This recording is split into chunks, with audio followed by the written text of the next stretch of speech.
welcome you to El Paso, Texas. And this second ever meeting between Georgia Tech and Utah. The Yellow Jackets 8-4. The Utah Utes come in 7-5. On a splendid day, the 78th playing of the Sun Bowl and the 44th consecutive year in which we at CBS have been a part of it. 61 degrees, absolutely brilliant day. Nick Marsh will kick off for Utah. Georgia Tech won the toss and they elected to defer. Vern Lundquist, Gary Danielson, Tracy Wolfson with you from El Paso. Roddy Jones is one of the deep men, and Emery Peebles is the other. We're underway. And that'll be a touchback.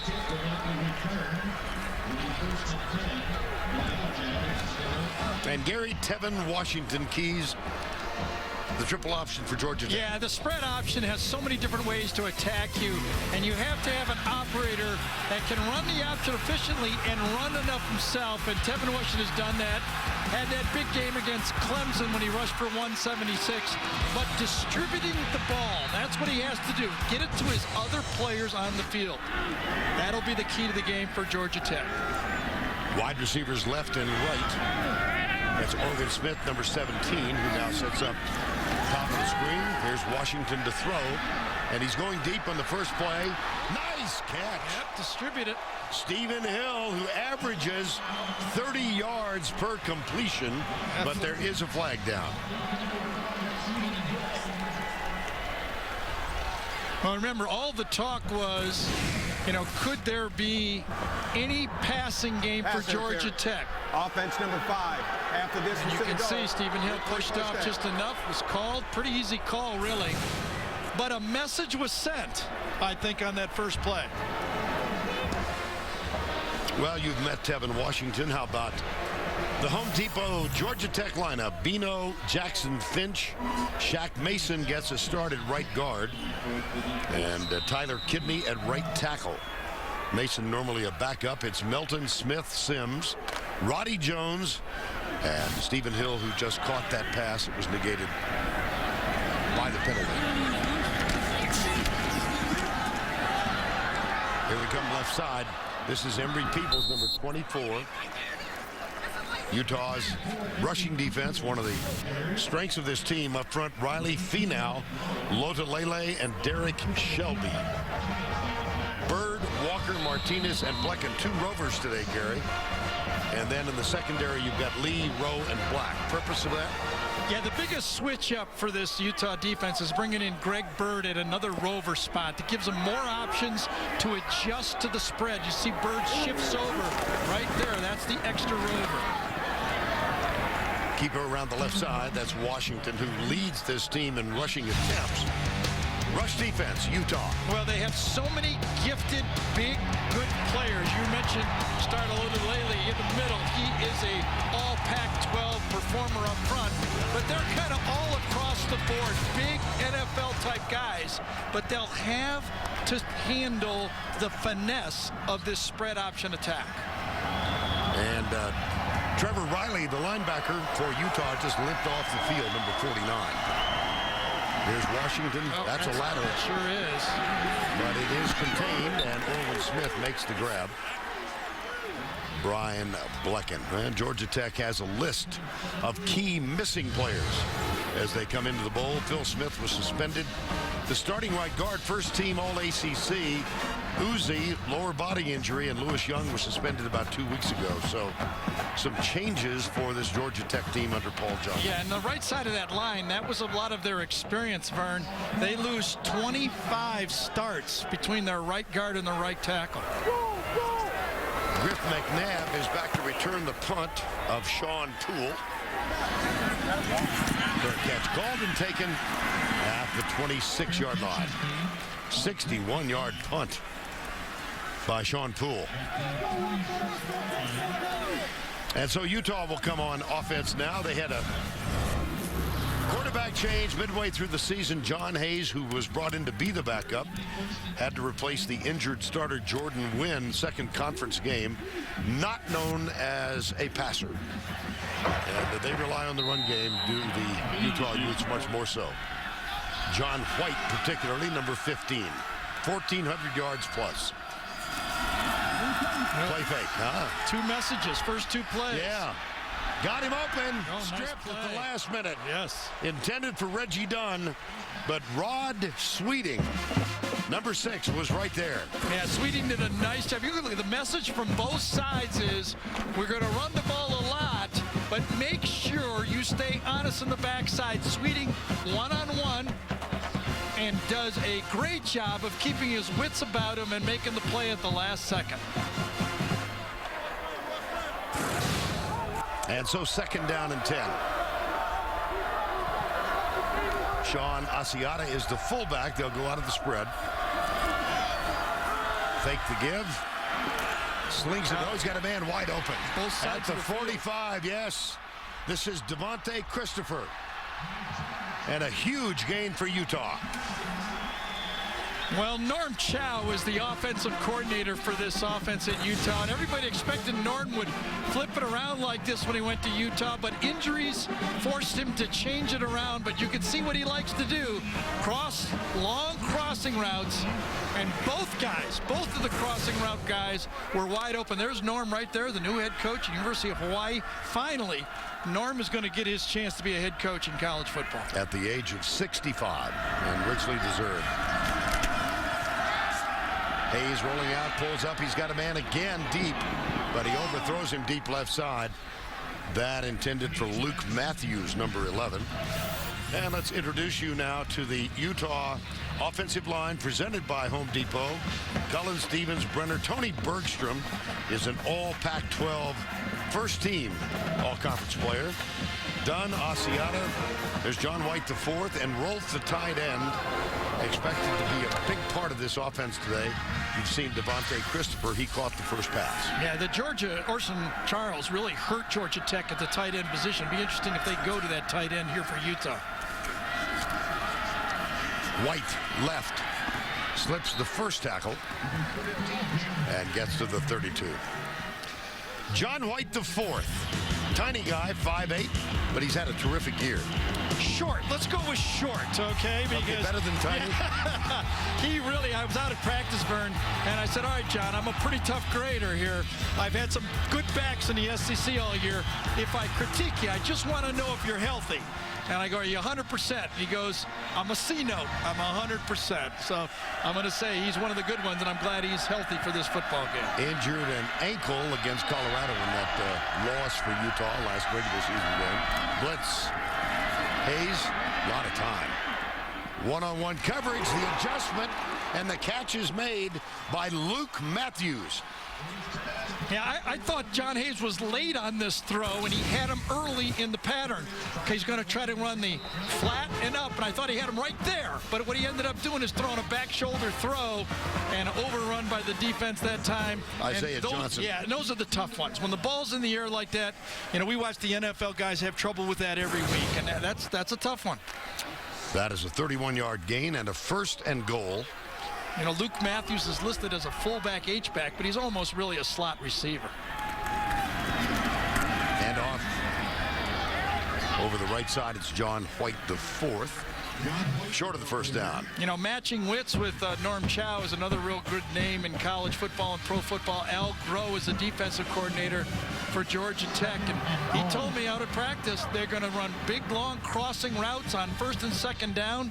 He told his team to expect it, and he got exactly what he expected. And the red zone stats presented by Verizon. 19 touchdowns, 38 possessions. 2nd and goal. Now they put a guy in motion, run towards him. Oh, pull it up, touchdown. Beautiful. Sean Asiata, the fullback.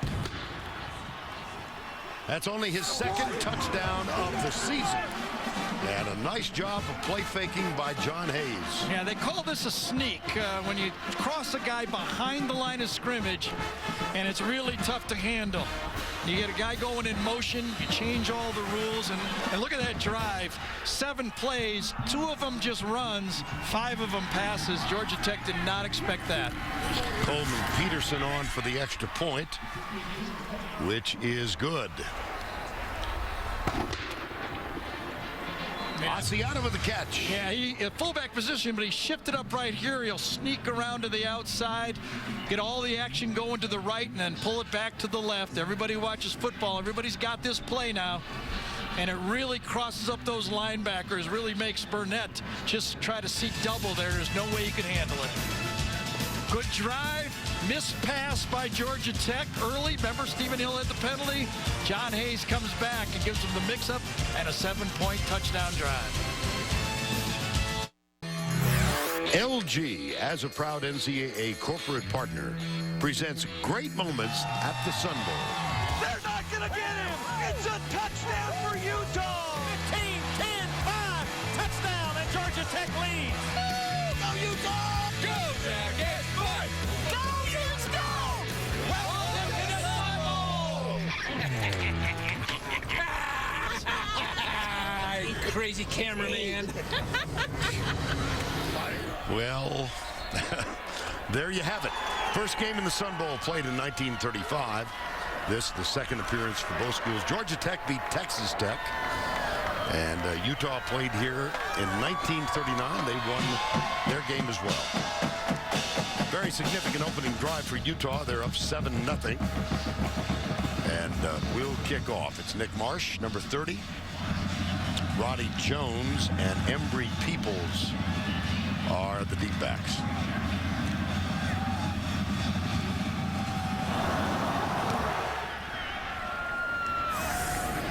Touchback. Marsh's kick once again. And that will come all the way out to the 20-yard line. And Georgia Tech gets it for the second time. What do you think? See this big smile? Yeah. It's my third Sun Bowl. The first one was 3-0. Right. Second one was it's a snowstorm.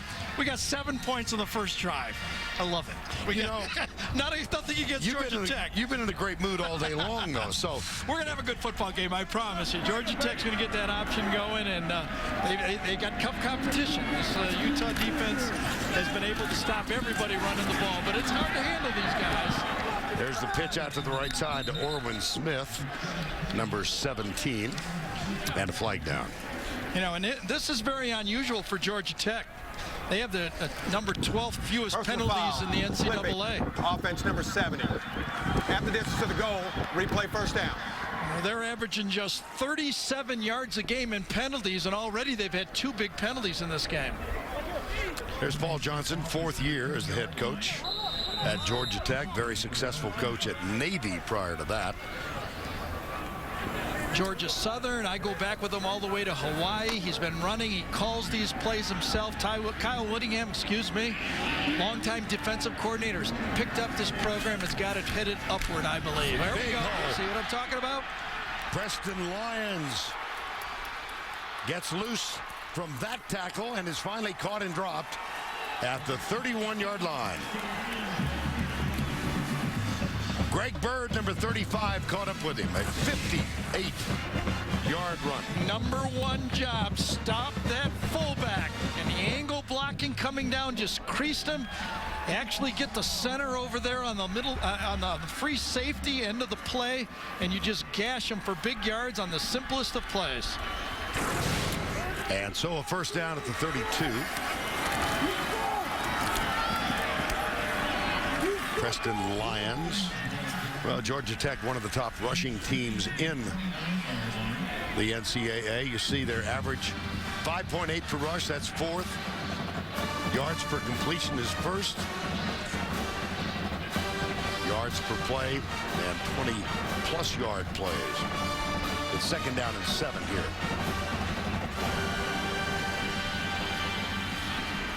About 35% of the time they run this triple option out of this offense. Right there is 65% of the time they hand it off to a guy that's designated. And that's Embry Peoples, number 24. Senior from Orlando.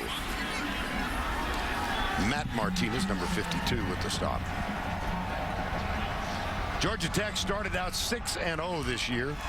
Stumbled at the finish. They lost their last game against their bitter rival, the Georgia Bulldogs. They were pretty well contained in that one. Utah, Daniel, excuse me. Yeah, so sorry, Vern. Utah only really has 2 men down in a stance They're actually going with a 2-4 look. Hand it off to the fullback. He gets to the 25. Well, the season review for Georgia Tech, 8-4 record, 5-3 in the ACC. They had that great start, went up 6-0, lost 4 of the last 6 games, despite a win against Clemson. Averaged 317 yards per game and 5.8 yards per rush. Yeah, Derek Shelby, helmet popped off that time. He's helped off the field, replaced by Joe Kruger, number 99, coming on the field. Shelby, one of the stars in that defensive line for Utah. Justin Moore on to try the field goal now. 9 of 13 for the year. And this from 42 yards out. Justin Moore, did he get enough? Oh, yes. As close as you can come. Yep.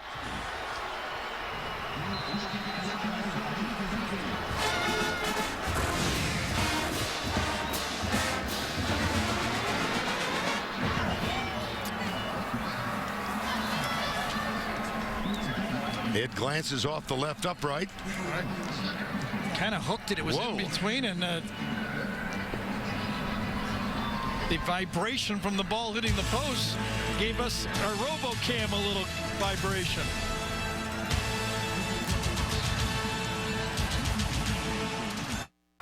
Still 7-0 here at the Sun Bowl in El Paso. Let's check in with the third member of our group. Here's Tracy Wolfson. Well, thanks, Vern. I had a chance to speak with Utah head coach Kyle Whittingham right before the game, and I asked him about his past experience with this triple option attack, specifically against Air Force. He said it will definitely help in his preparation, except the speed of Georgia Tech is the biggest difference. Utah is 6-1 in bowl games, and he said in order to keep that success going, they need to take care of the football, which they were unable to do in their loss to Colorado, guys. Okay, Trace, that 6-1 record under Kyle Whittingham. They lost last year to Boise State, but they have an outstanding bowl record. Left side. That's John White, the fourth, number 15. And we'll introduce you to the Georgia Tech defense. Peters, Walls, Ijon Cross, the front three. Atauchu, Burnett, Drummond, and Sylvester, Steve Sylvester. And in the secondary, Sweeting, Isaiah Johnson, Reed, and Jamia Thomas gets his first start at the corner today. And there's Al Groh, former head coach at Virginia, now in his second year as the defensive coordinator for Paul Johnson. And that one's been at the line. White. Daniel Drummond. Let's take a look at the opening drive here. Well, it's a bit of a changeup. I think Georgia Tech was not expecting this. Thought they'd come out running the ball, which had been their style the second half of the year, but they came out 5 different throws, and Hayes was accurate. Some wide open players and some good adjustments by the receivers. Third down 6. Scouting report is they throw for the sticks, meaning they're going to throw about a 7-yard route here. Or not. Yes. It's a way to stop it. Yes. There was a fumble, but Hayes recovered it, and that was Jamia Thomas. Yep. Coming from the corner, number 14. Sure was. This is the zone blitz. And this is what Al Groh said. If we can get him into 3rd and long, we have a chance to give them some problems with our multiple defenses. And you can see exactly what they did. You get him into 3rd and +5, 6, or 7. Gave him a zone blitz look, and Utah wasn't ready to handle it. On the punt, Sean Selwood, number 86, and Jamia Thomas. Boy, he nailed that. Thomas all the way back to the 15. And counter punches only to the 24-yard line. 65-yard punt. 10 on the return. Sun Bowl from El Paso. 7-zip.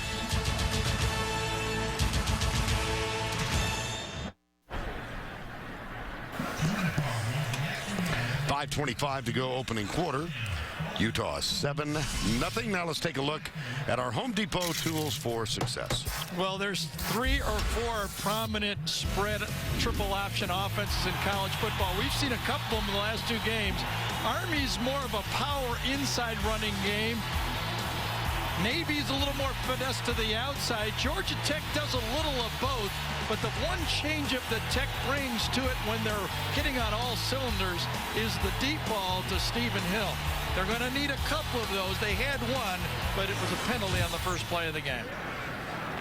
And now Paul Johnson's team has a first down 10 at the 25. Late first quarter. Read that little story about Paul Johnson when he got a first head coaching job and tried to turn the play calling over to assistant coach and said, what am I doing? I'm the best at it. I'm going to call the plays. Dive play right side. And that's Preston Lyons. David Sims, normally that V-back was a question mark before the game. Number 7, and we have not seen him on the field yet. So Preston Lyons going. Yeah, he tweaked his hamstring in practice here in El Paso and didn't know if he'd be 100%. Looks like Shelby's back on the field also. That's Derek Shelby, the defensive lineman. Second down, 7. Quick flip, Stephen Hill. Oh, he almost broke that tackle. That was Conroy Black, number 9. Well, if you're a defensive back in the Pac-12, you better be ready to handle these one-on-one throws like this, because every team in the Pac-12, if you're playing off, is going to give you a taste of that one-on-one tackling, and Black has had to see his fair share of it. 3rd and 4. This is enough where you can really run anything in your offense here. Left side, got the first. Tevin Washington. Well, Tevin Washington started the last 4 games of 2010 after Nesbitt, which was injured. I don't think he's the greatest runner I've seen as an option quarterback, but he's very efficient. He does not make a lot of mistakes. Good passing effectiveness, high completion percentage when he's on. Kind of gives a little bit of everything. Here's the quick flip near side. Tyler Melton, number 84. And Ryan Lacey with the stop. Well, first season in the Pac-10, they lost to USC on a blocked field goal, returned for a touchdown in their first Pac-12 game. Jordan Wynn injured his shoulder against Washington, out for the year. They had to make some really quick adjustments then. And with a chance to win the Pac-12 South, Peterson missed 3 field goals in the loss, unexpected loss to Colorado. Now the pitch, left side. This is Embry Peebles down the sidelines. And out of bounds with a first down at the 42. You have to say, when the offense works well, it is beautiful to watch. I mean, we all like to watch the passing game, but when they have it working, watch how nicely this ball is pitched out, leading people's upfield, so he catches it with his head and shoulders face, and he can just attack the defensive secondary. It's really beautiful to watch, and sometimes you get it stopped inside and they probe you outside. You just have so many different ways to attack you. Oh, fumble the snap. Yes, he did. Utah says they have it. Let's see if that's confirmed. It is. One of the things that Georgia Tech said coming into the game is Utah's defense thrives on turnovers, and they've given them a turnover here on this drive. Star Lotulelei recovered it. You know, and I wonder if the late shift by Utah really messed up the timing of the snap. Utes get the ball. And they have the lead, 7-0. We'll be right back. And let's take another look at this defensive play, Gary. Well, Vern, you know how the offense is shifting and moving. What you might want to do is give them different looks. Iono right here is going to shift late. Remember, this is called out with a loud, like, move, shift. And I think Jay Finch just mishandled that snap, and that's what caused that fumble between the quarterback center exchange. Star Lotulelei, who is one of the stars of this defensive line for the Utes. And already you see the problems they've had. Reggie Dunn goes in motion wide left. Hayes back. A lot of protection. He's going deep. And that will be incomplete. Tough throw. Intended for Devontae Christopher. John Hayes, interesting story. He played at Butte College in California and elected to continue his playing career at the University of Nebraska, Omaha. Agreed to attend that school, and then in March, they dropped football. So he was looking around for a position. Norm Chow knew of him in junior college, offered him a scholarship. He expected to be a backup, but when Jordan Wynn went down against Washington, Hayes took over the starting spot. He's been there ever since. Second down. Blitz. Hayes, he'll keep it. And he gets to the 44, Julian Burnett, number 40. Well, if you want to have a lot of fun watching some good linebacker play, watch Julian Burnett, number 40. He will be all over the field. Kind of this time he rushes the quarterback, takes on the guard, and then continues to make the tackle. He is a guy that just is full go every play. One of the strongest players for Georgia Tech. He may be 5'9", 5'10", 220, but get this. He squats 600 pounds, bench presses 460, and cleans. That means lifts and throws over his head 350 pounds. Third down, blitz coming. Ball is flipped down. There's a nice defensive play. It's going to be fourth down. Wow. Yeah. Atalchu. Yeah, Jeremy Atalchu was the one who really closed on that throw late. Burnett again, zone blitz. Gets kind of smothered that time inside. But Jimmy, to the outside, Jeremiah Atalchu, just when that ball's in the air, he closed on it. And that brings on Sean Selwood for the punt, his second of the game. First one, huge. He sails this one as well. Fair catch called to go over the head and bounce into the end zone. Yeah, if there's any wind, it's left to right on your screen here, and he rode both of those punts with the wind. Their own 20-yard line. So Georgia Tech gets it back. All right. Yeah. As the Utes unable to capitalize on the turnover. And I get the feeling that Georgia Tech has survived here. You know, they're not a team that gets a lot of penalties. They've already had 2. They've turned the ball over. They've served notice that they can throw the ball, even though there was a penalty. And they've served the notice that they can run the ball inside and run the option outside. So I think, yes, 7-0 they're down, but they have seen the ability that they can run it. They already got 100 yards rushing in this football game. And on first down 10, here's the pitch from Washington. Nice defensive pursuit. Roddy Jones is tackled by Eric Rowe. Let's check in with Tracy Wolfson. Well, thanks, guys. Vern, you mentioned earlier that we haven't seen B-back David Sims. He's dealing with a hamstring injury. He did warm up. They thought he might be able to go. He has yet to put his helmet on, though, and it is not looking likely. And now they don't have A-back Orwin Smith. He's on the sideline with a right big toe injury. His return is questionable. All right, Tracy, thank you. And Emory Peebles has taken his spot. And Orwin Smith is a playmaker for Georgia Tech, averaging 10.3 yards every time he touches the ball. Washington pitched late. Yeah, he should have given that ball that Yeah, time. he sure should have. Yep, that was a misread. That's what happens when you're making those quick decisions. If you do not read it properly, and you watch the fullback gash through inside, watch Preston. If he gives it, he's got it. See that? Once you make a mistake, now you're outnumbered to the outside, and you've got all those guys running the alley, and Eric Rowe, their true freshman safety, makes the tackle. Now they have liked him a lot. There's Smith on the sideline. 10.3 yards per carry. Gary just mentioned that. That's best in the NCAA. That's the end of one from El Paso. Brilliant day. And the score is 7-0 as we reach the end of one. We'll return to the Hyundai Sun Bowl after this message and a word from your local station.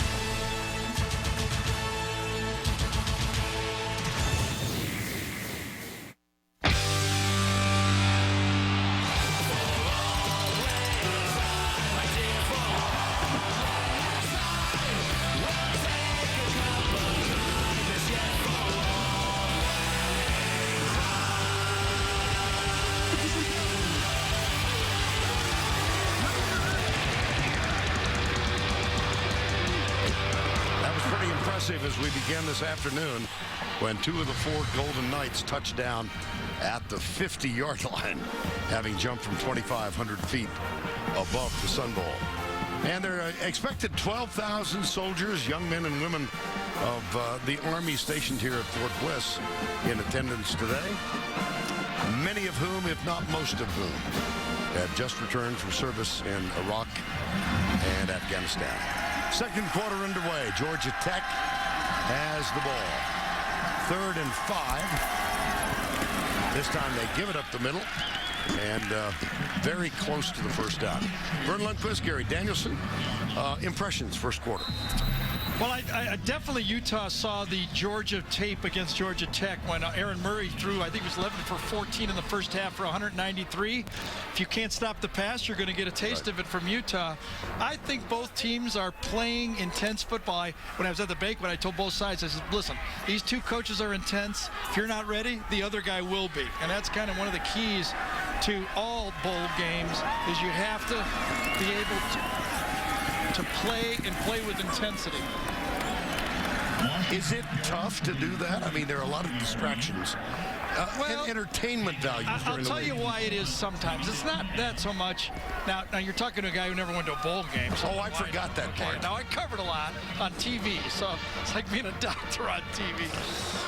I think it's this. You get your hopes for playing in a bigger bowl. Sure. You want to win the Pac-10 championship or the ACC championship, and then you say, okay, it wasn't our first goal, but this is a good bowl game. Let's not let our seniors down. Let's play tough football. Second down. And the hand up the middle. Preston Lions. Well, this is the 15th consecutive bowl game for Georgia Tech. And you can see their record in bowl games under Paul Johnson. They've lost 6 in a row. So trying to end that streak. And I must say, we spent some time yesterday with Roddy Jones, senior, who's playing in his 52nd game today, the A-back. And he said this, in his mind, in the Sun Bowl, had been the best bowl experience that he had had. There's a little bit of that should be a first down. Roddy Jones, a graduate student now at Georgia Tech, 52 career starts. Rashid Reed has played in 53 games. That one start, the one miss for Roddy Jones, he had a wrist injury in 2009 in the game against Jacksonville State. Did not play in that one. He has started every other game in which he suited up. Lions. Nice hole on the left side. Tavita Finau, number 97, made the tackle. Yeah, I get the impression that when you miss a fullback read for Paul Johnson, you get a taste of hand the ball off to the fullback until you start looking for the first option and the triple option. Because he saw the same thing I did. Unless you force this 8-man front. Now remember, they got 2 rovers to the outside ready to handle those A-backs. They've got 2 defensive tackles, 2 ends that aren't even in the 3-point stance. They don't force the fullback, they'll never get outside. There's the late pitch and the tightrope dance down the sidelines. That was nice. Embry Peebles did a nice job of maintaining balance. And he skipped down the sidelines for a gain of 16. And when you talk to the defensive coordinator for Utah, Kalani Sitake, he said, listen, as much as we have our scout team run this, it's never going to be with the speed that Georgia Tech runs it. You can see a piece of it right there. There's Kalani right there. Defensive coordinator at Utah. First down 10. Guess what? They gave it to the fullback. He did. Lions all the way in. Touchdown, Georgia Tech. I tell you, I could still play quarterback in this triple option. You gotta force it to the fullback. The read is still there early in this game, and they gashed him. Lions is over 100 yards already in this football game. Wow.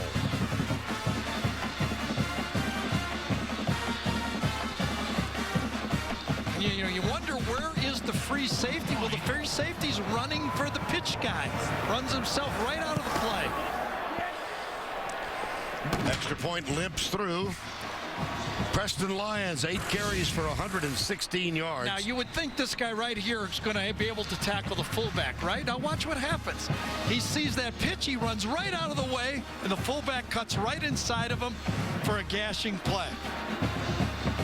That's Eric Rowe, number 18. Whoops. And you know, the Georgia Tech offensive line affectionately have named themselves the Goon Squad. Well, the Goon Squad is gashing them.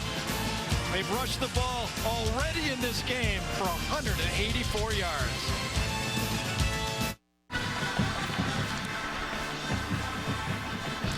Get real-time scores, live video, and breaking news on your phone. To get the free app, simply call *CBS from your mobile device or go to cbssports.com/mobile. You do that all the time, don't you, Vern? I do. You got that star stuff down, You don't know, right before they say, okay, turn off your cell phones, and right before that. I got a feeling that star stuff is not your forte. Right before that, they say, Mr. Lundquist, please. I go */CBSsports.com/mobile. It's just a routine.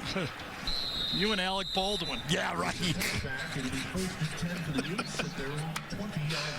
Whoa. This guy's got a good seat. He does. He's on top of the mountain. You know, if you want to be in the police force in El Paso, that's your entry-level position right there. Yeah, you're right. And there are no elevators up there. He's one of two, and he's been up there for the duration, and will be. He's the low guy. There's the another other one. fella. Yeah, there's another guy. The other guy's so high, he's got to have a stocking hat. You know what he's doing? He's pushing */ Get that app Look working. at how high he is. I know that. It's a football game or something. Yes, indeed. On first down. John White, the fourth. You know, I got a feeling now that Norm Chow, although he was tempted to try to throw the ball around, may say maybe we need to pound these guys a bit and go back to what we've done well here too. Norm Chow graduated from Utah, native of Hawaii, and he will go back home and become the head coach, one of the more celebrated offensive coordinators in all of college ball. Here we go again, this time at left tackle, and it's John White, the fourth. Chow, of course, at Southern Cal, Utah guard, 65 and 67, Broyles Award winner in 2002. Detmer, Palmer, and Leinart spent a lot of time at BYU, and said he's going to leave here, go to Los Angeles for a week. Then there's a convention he will attend, and then get after it in Hawaii. Whoa, Hayes, Nice. How about that? Yep. Asiata, the fullback. That play was played wonderfully by everyone. Steven Sylvester did a great job of following his keys and making sure the quarterback handed off the ball, played it perfectly. Hayes dumped it off, and Sean Asiata was right in the right spot. Sean Asiata, by the way, will play in the NFL. He is a load, 253 pounds. He's a great blocker, and, you know, the NFL just loves to find guys like that that can spring those little backs at the next level. A native Utahn, played collegiately at Snow College before he enrolled. And here's another plunge over left tackle. That one looked like it might be open and closed rather quickly. John White, the fourth. Yeah, watch what he does here, and this is what he does all game. When you have a tailback that runs as well as he does, watch Asiata come across here. He's not going to sneak. Well, he sneaks, but then he makes his presence known as he gives a flip block almost to the outside against Steven Sylvester. Sylvester with a nice tackle. 9:48 to go, second quarter. We're tied at 7 here in the Sun Bowl. And Utah at midfield. And you can see they've gone back now to the pounding offense that they were successful in the second half of the season. I think it kind of flipped for Utah when they really started running the ball after the Cal game. John White only ran for 39 yards. The next game against Oregon State, he ran 35 times for 205 yards, and that became the offense for Utah. Burnett is the injured player, the linebacker, who already has 6 tackles today. Wow, there's a lot of talent. See him right here next to the goalpost. Takes it on. Oh, that's almost head-to-head right there. I wonder if he sprung his shoulder, neck injury, because you can see his legs went dead after that hit. Quayshawn Neely has come on. This is Burnett. You see, he lost all of his leg drive. I don't know if he was stunned. That could be a concussion-like symptoms right there.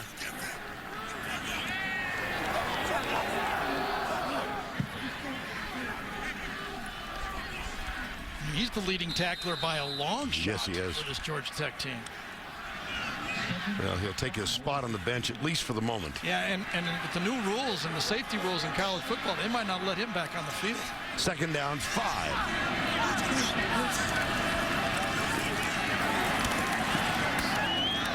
White. See, John White showed right there why he's such a valuable runner for this Utah team.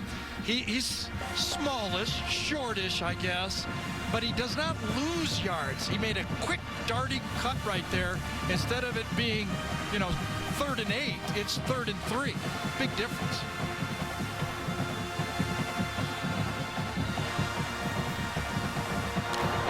White played collegiately. Harbor College in Los Angeles. He is a native Southern Californian from South Torrance. Mom works at USC. Here's the pass on 3rd down. Well, boy, he missed 2 guys on that one. Yes, he did. And Larry Matthews wide open on the Luke Matthews wide open on the inside. An easier throw, and he passed him up. Way to the outside. Kenneth Scott missed him on that throw also. Watch inside. That was one open. Luke Matthews was even more open than that. And gets upset he doesn't get the ball thrown to him, and I don't blame him. Turns around and goes, why? Why not me? And so, Sean Selwood on to punt. Jamia Thomas is the deep man. That will sail over his head and result in a touchback.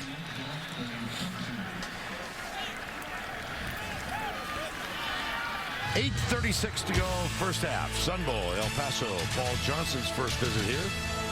Same could be said for Kyle Whittingham.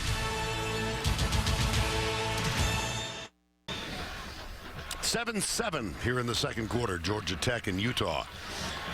And take a look at Georgia Tech's bowl history. This is their 15th consecutive year in which they participated, but they've lost their last 6. First school to win the original Big 4 bowls. And that leads us to an introduction of... Yes, indeed. What game and year was Georgia Tech's first bowl victory? Give you a chance to think about it. Or Google it. One of the... Yeah, there. Yes, that's right. Who thinks anymore? Oh, goodness. That's so passé. Yes, you're right. It's like punching *// .dash. Preston Lions. Again, the starting B-back, David Sims, unable to go because of a tweaked hamstring. And Lions, who rushed for only 202 yards for the year, is over 100 in this one. Well, Kyle Whittingham's got to get that rush defense shored up for his Utah team, because the numbers do not work well for him when they get out rushed as the season.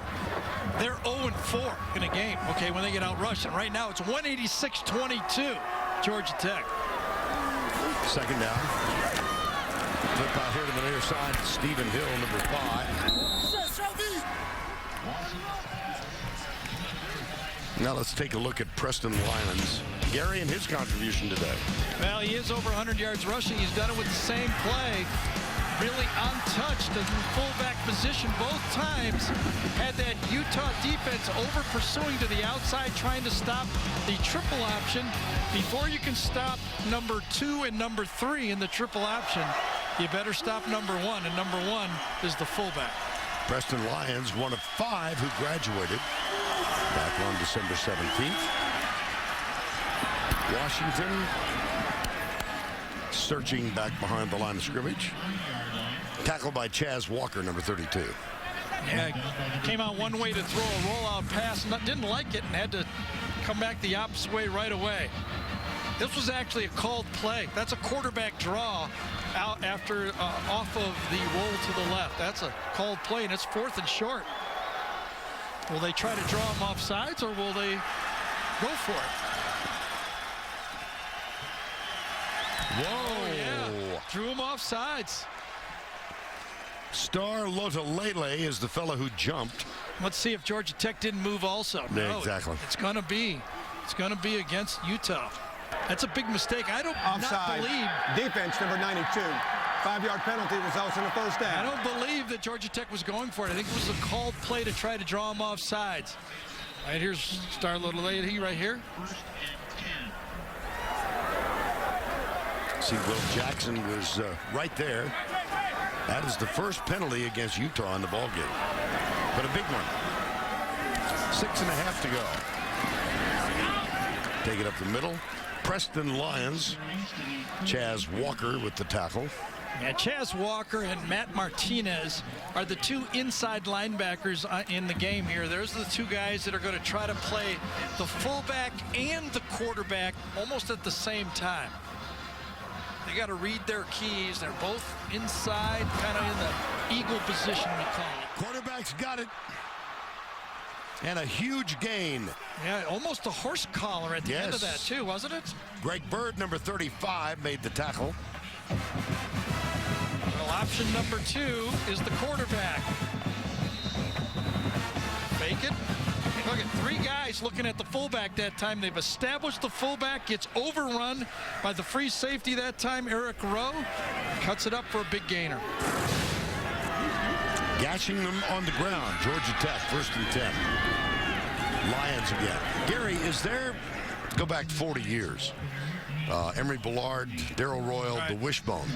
Is this a comparable offense? Or? Oh, yeah. Oh, yeah. The only change that's really happened is there's more kind of variation off of it. They put the 2 slot backs, more quick motion, but the base offense is the same that was used in the 60s when Alabama, Oklahoma, Texas were all running the same offense. Purdue. Yeah. You remember that? And Yes. why does that cause you, why do you wince? Because I was terrible at it and I had to do it. Gary was recruited to Purdue as a passing quarterback. Little coaching change, little offensive philosophy. Yeah, three games after that, we dumped it.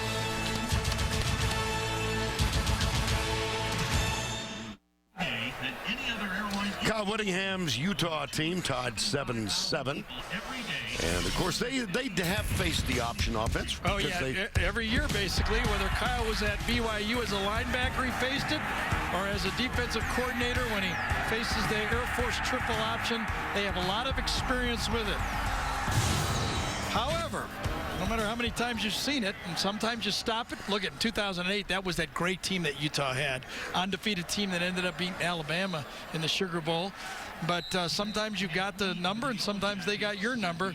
Today, so far, Georgia Tech's got their number, averaging almost 9 yards a rushing attempt. Wow. 2nd down 8. 7-7 ball game.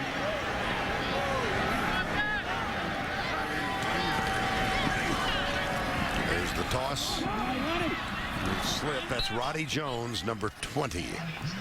Yeah, we saw Burnett limp off a while ago. Let's check in with Tracy. Well, guys, an update on him. It's a neck injury, not a concussion for Julian Burnett. He was taken to the locker room for further evaluation. They do not expect him to return. Tracy, thank you. And the ball now placed at the 28-yard line. 2nd meeting ever, Georgia Tech and Utah. They met in the Emerald Bowl in 05.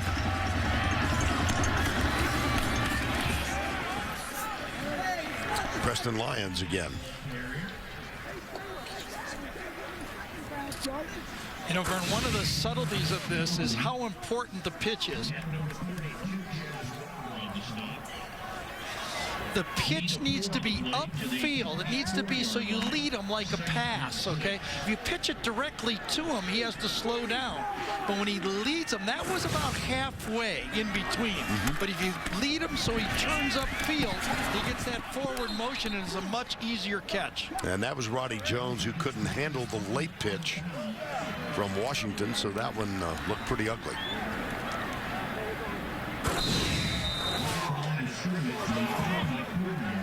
There, you can see that time the fullback was taken on by Chaz Walker, and that forced the 2nd phase of the option. 3rd and 6 in a tie game. Hill, number 5, leading receiver, goes wide to the left. Georgia Tech has thrown it only 3 times. And they will not throw it here. Nice defensive play. Yeah, from behind that time. Tavita Finau. And Tavita Finau has started the last 3 games at defensive end. Watch him come from behind this time and really run down the quarterback on that play. Really forced the field goal. I thought if they gained 2 or 3 yards there, they might go for it on 4th down. But Tavita Finau showed his great athletic ability on that play. Justin Moore has had 2 field goals blocked this year. This is from 42. He's already missed one today.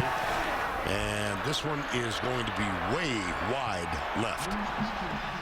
He knew that one as soon as his foot touched the football. He was down on that kick. Justin Moore, the sophomore from Atlanta, 0 for 2. This one had no chance. 7-7 still.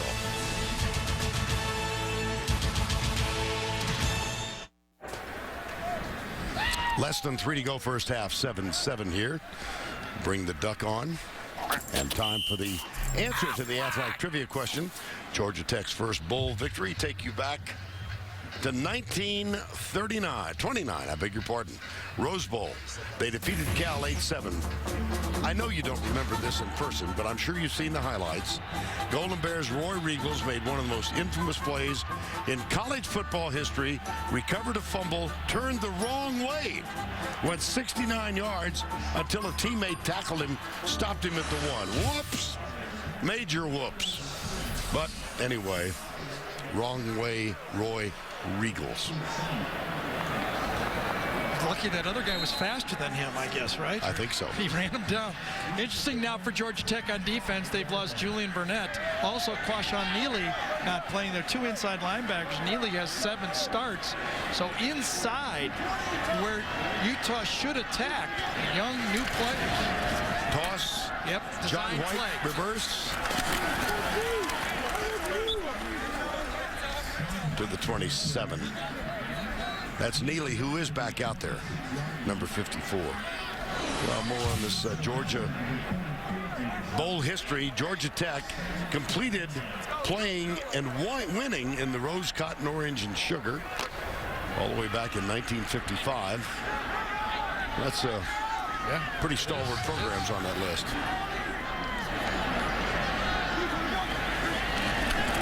White again, this time a sweep to the right.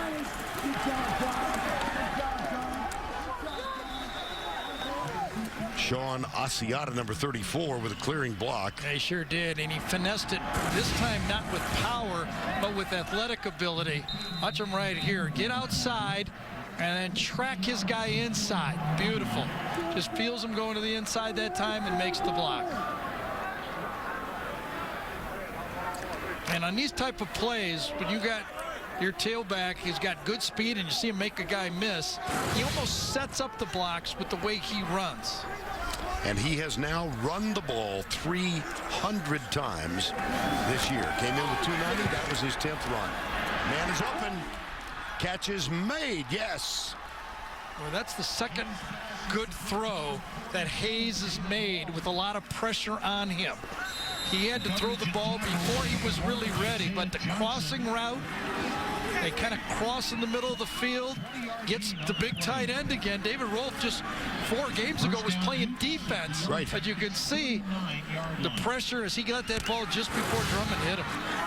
Drummond with the pop on the quarterback, and Rolfe with only his 3rd catch of the season. First down and 10. One in each of the last 3 games he's played. Reverse. Uh-oh. Reggie Dunn. This could score. Oh, he's got a huge convoy in front. Nice defensive play, but it's going to be 1st and goal.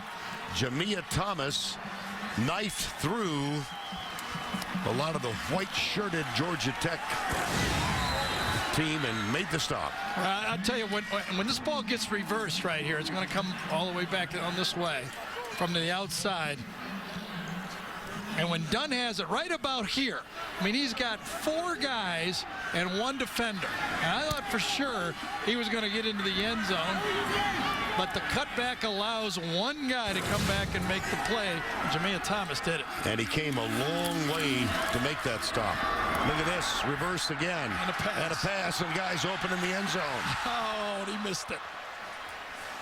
Well, that's an anticlimax. I know. Well, Devontae Christopher was a high school quarterback, came to Utah with an Urban Meyer thought of running the spread option offense. And neither the quarterback nor the receiver did a very good job on that one. I thought Hayes could have caught it. Would have been a tough catch, but it looked like his hands were backwards on the play, didn't it? And it was kind of directly in the sun. You do have to say that the shadow was looking directly back into it, so we'll give him a break on that. Second down goal. It's a holiday. It's a pre-holiday game. Hayes, diving try, incomplete. That was for Kendrick Moiai. Well, the other tight end is Kendrick Moiai, number 81. This time, a little pressure in. Oh, a little tug on the jersey. I think. Did you see that? Yeah, Sweeting. Got away with it. A little tug on the jersey. Kept him in check. Third and goal. Late adds to the Utah offensive huddle. Subsequent changes by Georgia Tech defensively. And the play clock winding down. Yeah, Utah took timeout. Yep.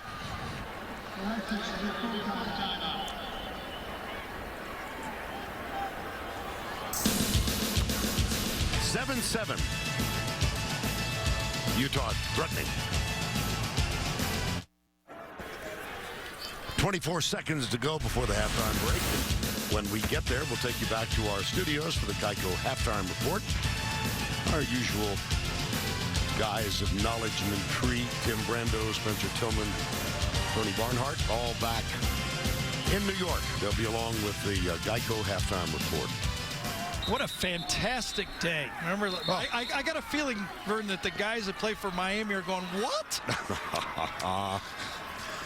Yeah, they came out here a year ago today, the Miami and Notre Dame kids. And particularly the Miami kids. Exactly. That game was over in warm-ups. It's snowing? I mean, it is now. Georgia Tech, a little different look from the Utah, and a smart timeout by Georgia Tech. 24 seconds left in the half, and they're going to say, if they're going to run a play, we're going to have the right defense out there. Well, that'll give us a chance to step aside. We'll be right back.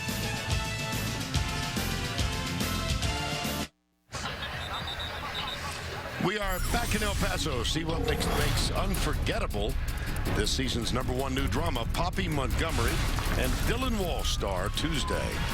Only CBS. 24 seconds to go before the break. And a third down goal for the Utah Utes. And look how different the formation looks from the last time, and now they're going to shift around. Where's the matchup to take advantage of it? I have really no idea. They can throw 25 of them there. Hayes is back. Throws it deep. It's incomplete. Intended for Devontae Christopher.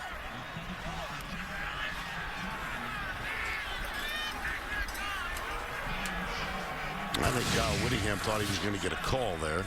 Well, Devontae Christopher sure did. Let's see what happens here. Running inside.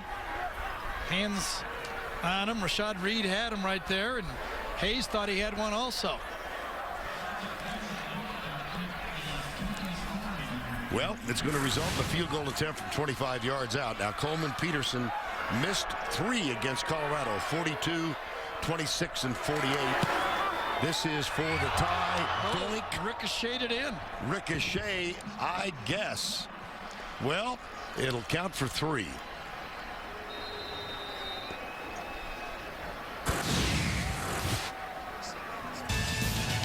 Let's use the right upright. Effectively. Utah leads.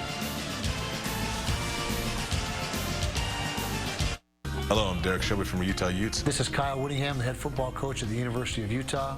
I want to wish you a happy holiday season. And I want to wish everyone a happy new year. Looked like he was relieved when that was over. Yes. Well done, Derek. Yeah, it's almost as if he heard himself. 10-7 with 14 seconds to go. I have to say, Derek came into our meeting room. He was our first player we interviewed. Right. And, you know, I mean, we're kind of big time. You know, Vern Lundquist there, me, Craig Silver. I mean, 30 seconds into it, he was looking at his watch. Yes, he was ready to leave, wasn't he? It was not going to be his favorite activity of the day. That's exactly. true. Yep. Very pleasant, very polite, but I'm out of here. Embry Peebles, number 24. So, what you got in mind with 9 seconds to go? 10-7. Well, you know, that was big points by Utah. If you go for Paul Johnson's statistics, when Paul is leading at the half at Georgia Tech, he's 26-4. When he's trailing at the half, he's 6-14. That was a big 3 points. We'll take a knee. Good football game, though. Yes, very interesting. Lots of things to talk about and to be entertained by. 10-7 Utah leading Georgia Tech on a brilliant, sunshiny day here in the West Texas town of El Paso. Let's go down to Tracy, who's with Kyle Whittingham.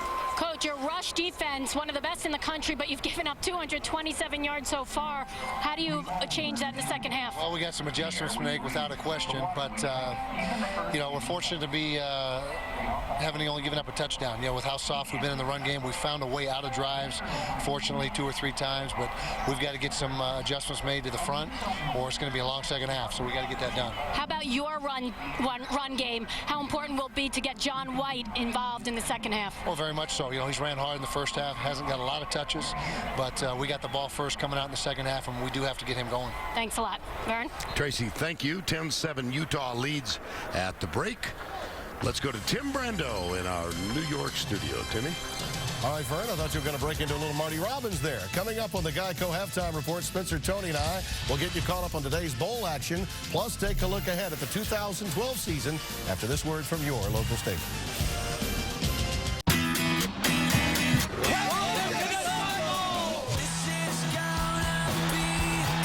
Play action pass. John's got it out in the flat, throws to the end zone. Sean Asiata is there. Preston Lions 25-25. Touchdown, Georgia Tech. Go Jackets, fight, win!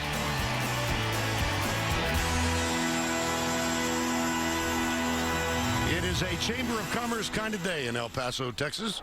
Everybody who lives here very proud of their association with the Sun Bowl being played again this year, the 44th straight year that we and CBS have been happy enough to televise it.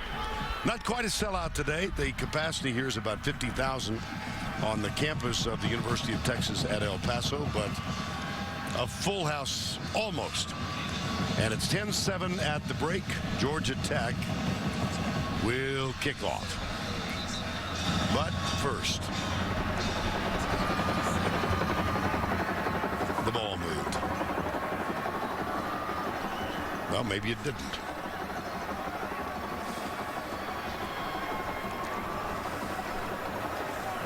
I don't think the officials were out there yet. The referee was fixing something. There we go. Now I think we're set. David Scully will kick off. Devontae Christopher is the deep man. And it will sail over his shoulder all the way through the end zone, and it'll be a touchback as we get underway. Well, anything you think either team needs to change here? Well, yeah, but what I would say is that, remember early I said Georgia Tech felt good even though we were behind. I believe Utah's feeling good. When you have Georgia Tech, a team run for over 200 yards in the first half, and you're leading 10-7, you get the ball. I think right now Utah's feeling pretty good about their poor performance, stopping the option, but still being in the football game. And it's 10-7 as we get underway. And in the third. Yes. Norm Chow, the offensive coordinator for Utah, has a little bit of a dilemma. He sees openings in the passing game, but should he go to it or should he continue to run? He's going to start with the pass. And double coverage, great play. Dropped it. Yep. But Drez Anderson dropped it. Well, Flipper Anderson wouldn't have dropped it. Right. That's his dad. Post route started the second half exactly the way he started the first half. And Drez had that one, should have hauled it in, and he did not. Well, you can't throw it any better than that. His dad, Flipper, of course, a longtime great player in the NFL, also a member of the UCLA Athletic Hall of Fame. Here's Hayes going deep left side. And that's going to be tipped away as well. Yes. Intended for Reggie Dunn, and Jamia Thomas, number 14, tipped it away. Yeah, we had a pair of 14s on that one. And this time, Jamia Thomas, who plays a lot. He's not listed as a starter for Georgia Tech, but he's really one of their gifted defensive backs and plays a lot of football. Had to line up as a corner in this game. There's Willie Flipper Anderson. I think he still holds the NFL record of over, 336 yards receiving in one game. Yeah. Third down 10. Blitz. Hayes steps up. And obviously miscommunication on that, or he was just trying to throw it away. Euclid Cummings, number 99, hit the quarterback. Well, how about that?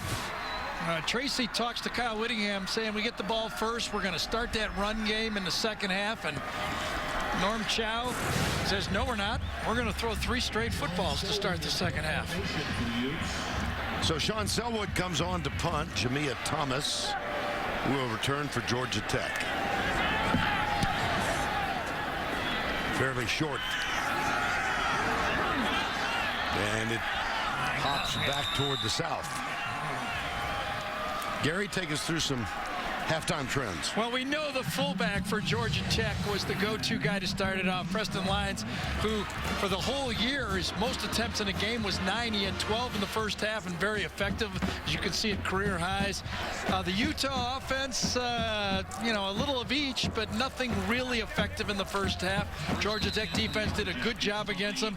It was the miscues, basically. A couple penalties, a fumbled snap, and 2 missed field goals, and why it's 10-7 Utah. After the 26-yard punt, here is the toss right side.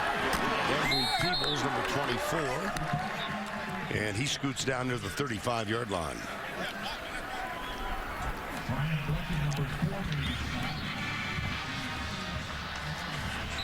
Just saw Stephen Hill go over to Paul Johnson and suggest a play. Now, not very often do you have a wide receiver suggest a running play, just from experience. You think. I just got a hunch here. Well, Washington kept it. Well, Stephen Hill, we mentioned his average per catch, 30 yards. And he's caught 26 balls coming in. Yep. 9 receptions of over 40 yards. This was early in the season at 100-handed grab. He's had a couple drops, but he has been their big play go-to receiver when that triple option gets going. Those safeties forget these guys, and you get the big play. Second down. Left side. It's caught by Roddy Jones, number 20. Yeah, that was Greg Bird with a nice tackle from the secondary. One-on-one play. Greg was a special teams, very valuable football player for this Utah team and has been inserted into the defense because of this different type of style that they're featuring today. And one-on-one, he makes the tackle. Third down. I think you might see a 4-down territory here for Georgia Tech. Might determine what they call on this one, too. There's the pitch late. A lot of room around the left side. Roddy Jones. You know, Vern, excuse me, Vern. Well, you know, when you go to watch Georgia Tech practice or Army and Navy or Air Force, you'll see them perform this pitch to the outside.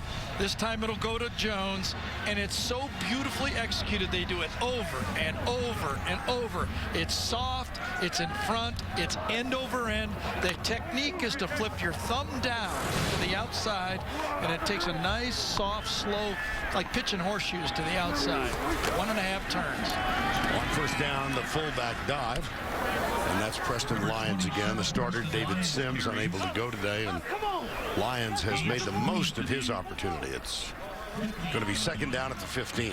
Yeah, let's salute a little bit. You know, they're not really a great matchup for this Georgia Tech offensive line individually. They don't even have one offensive lineman weighing more than 300 pounds. But as a unit and with their technique, they're giving this Utah defensive line all they can handle. Hill, wide left. Tyler Milton the other side. And Washington, good job of defensive pursuit by Utah then. And they forced Washington to the inside. Greg Bird, number 35. Very much a part of that. Watch the technique by these Georgia Tech offensive linemen. This time it's going to be Shaq Mason, number 70. Watch him come across. He can't handle the big guy, so watch him chop to the outside. Throw to the outside leg and just make the block to the outside. All game. Shaq Mason inside, Jay Finch, Will Jackson. Shaq Mason, full name, Shaquille Olajuwon Mason. Wow. His mom was an LSU basketball fan, Alice McGuire. She loved Shaq, and she admired the way Olajuwon plays. So, ladies and gentlemen, Shaquille Olajuwon Mason, number 70.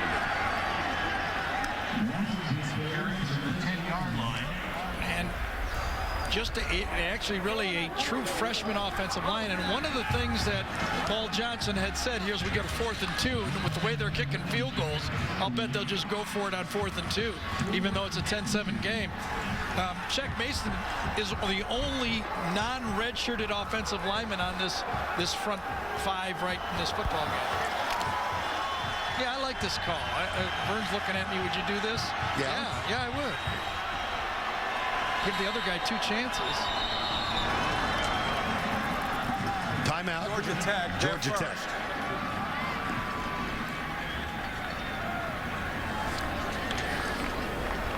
Opening moments, 3rd quarter from El Paso.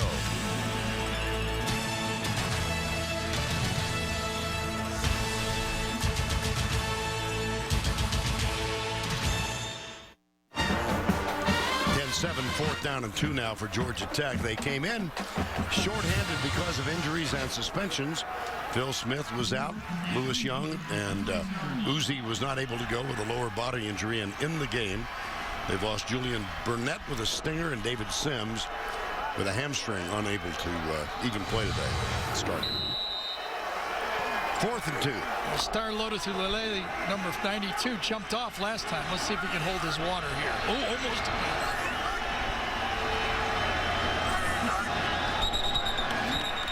There was movement. Yeah, this time it's Georgia Tech, though. All-star offense, number 50. 5-yard penalty. Still 4th down. Jay Finch.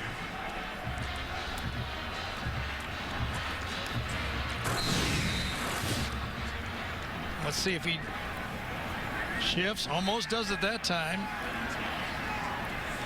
And then you can see just a slight flinch inside by Jay Finch.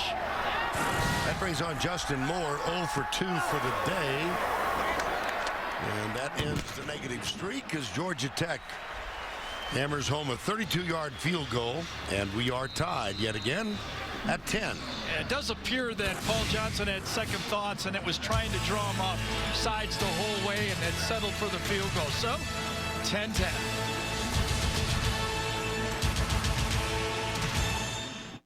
Well, in the middle of the holiday season, how about a couple of words from some of the Georgia Tech folks? I'm Roddy Jones from Georgia Tech. Hi, this is Steven Sylvester here. I'm Coach Paul Johnson of the Georgia Tech Yellow Jackets, and I'd like to wish you a Happy New Year. I just want to wish everyone a very Happy New Year. as do we. Mid-afternoon on December 31st, the 74th playing of the Sun Bowl. First one was in 1935. We've told you that Utah played here in 1939, Georgia Tech in 70.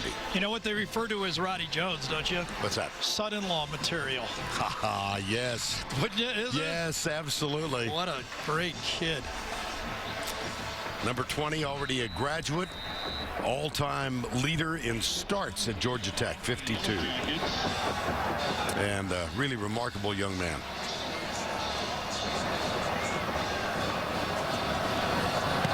Scully with the kick. This one taken at the goal line by Reggie Dunn. Caught and dropped at the 19-yard line. Monday on CBS, it's TV's #1 comedy. Back with the first new episode of the year. Ashton Kutcher and John Cryer star in a new 2.5 Men, only on CBS. It's a great comeback for 2.5 Men. They're doing well, you know. Yes. Lost a good player, came in with Ash. I heard that, yeah. You know, they came in. Yes. Found another guy off the bench or free agent, however you want to look at it. I'm going to lead you right to this. You're a big fan. I do. I like All right, good enough. Here we go. Promos are our life. You know, Georgia Tech is out here playing a little injured today with a couple injured guys. Julian Burnett is not playing. We've got a couple injured guys here. We're missing our cameraman, Dick Garrett, not here. Vern, playing injured all game, did not make it to the banquet yesterday. Well, I'm talking hurt. Yeah, I got a sliver in my thumb. I noticed that. It's been bothering me the whole game. Surgery at halftime. Well, Dick Garrett, one of our lead cameramen back home in Connecticut. Here we go. John White, the fourth. Huge run out to the 45. Yeah, I think he's one of those guys that the more you run him, the better he gets. He carried the ball 42 times against Washington State, the second most in the NCAA this year in one game. And I think those guys up front, Cullen and Mason, Tavita Stevens, Sam Brenner, Tony Bergstrom is saying, come on, coach, let me pound on these guys. I'm looking at them across the way. I think we can run the ball at them. On first down after that 20-yard run. They come left, jail. Nothing there. And for more on John White, here's Tracy Wolfson. Well, guys, they call him the Wolf Man. He even has a tattoo of a wolf on his chest. He said it started because he's always been a big fan of wolves. He said they roll with the pack, they're all about family, and they're scavengers. He said that's what he's going for. It mirrors his mental and physical toughness, guys. You know, Wolf, I knew that you would have to do that report. Of course, who else? Way to go, Trace. Second down. Hayes across the middle, sidearms it. And it's caught by Devontae Christopher. Defended well. Defended well. I mean, Elk Grove is very happy with that completion. He knows on second down he's going to get these crossing routes. They've been hurting him. This time they sit in the zone and force the short throw, and then they close, kind of triangulate on it, and make the tackle. Good defense. Third and long. And in this situation, third and long, they've been coming with those zone blitzes, remember. And Utah just 1 of 6 on third downs. And it appears this guy's going to be coming right here. Well, they bring 5, but he wasn't one of them.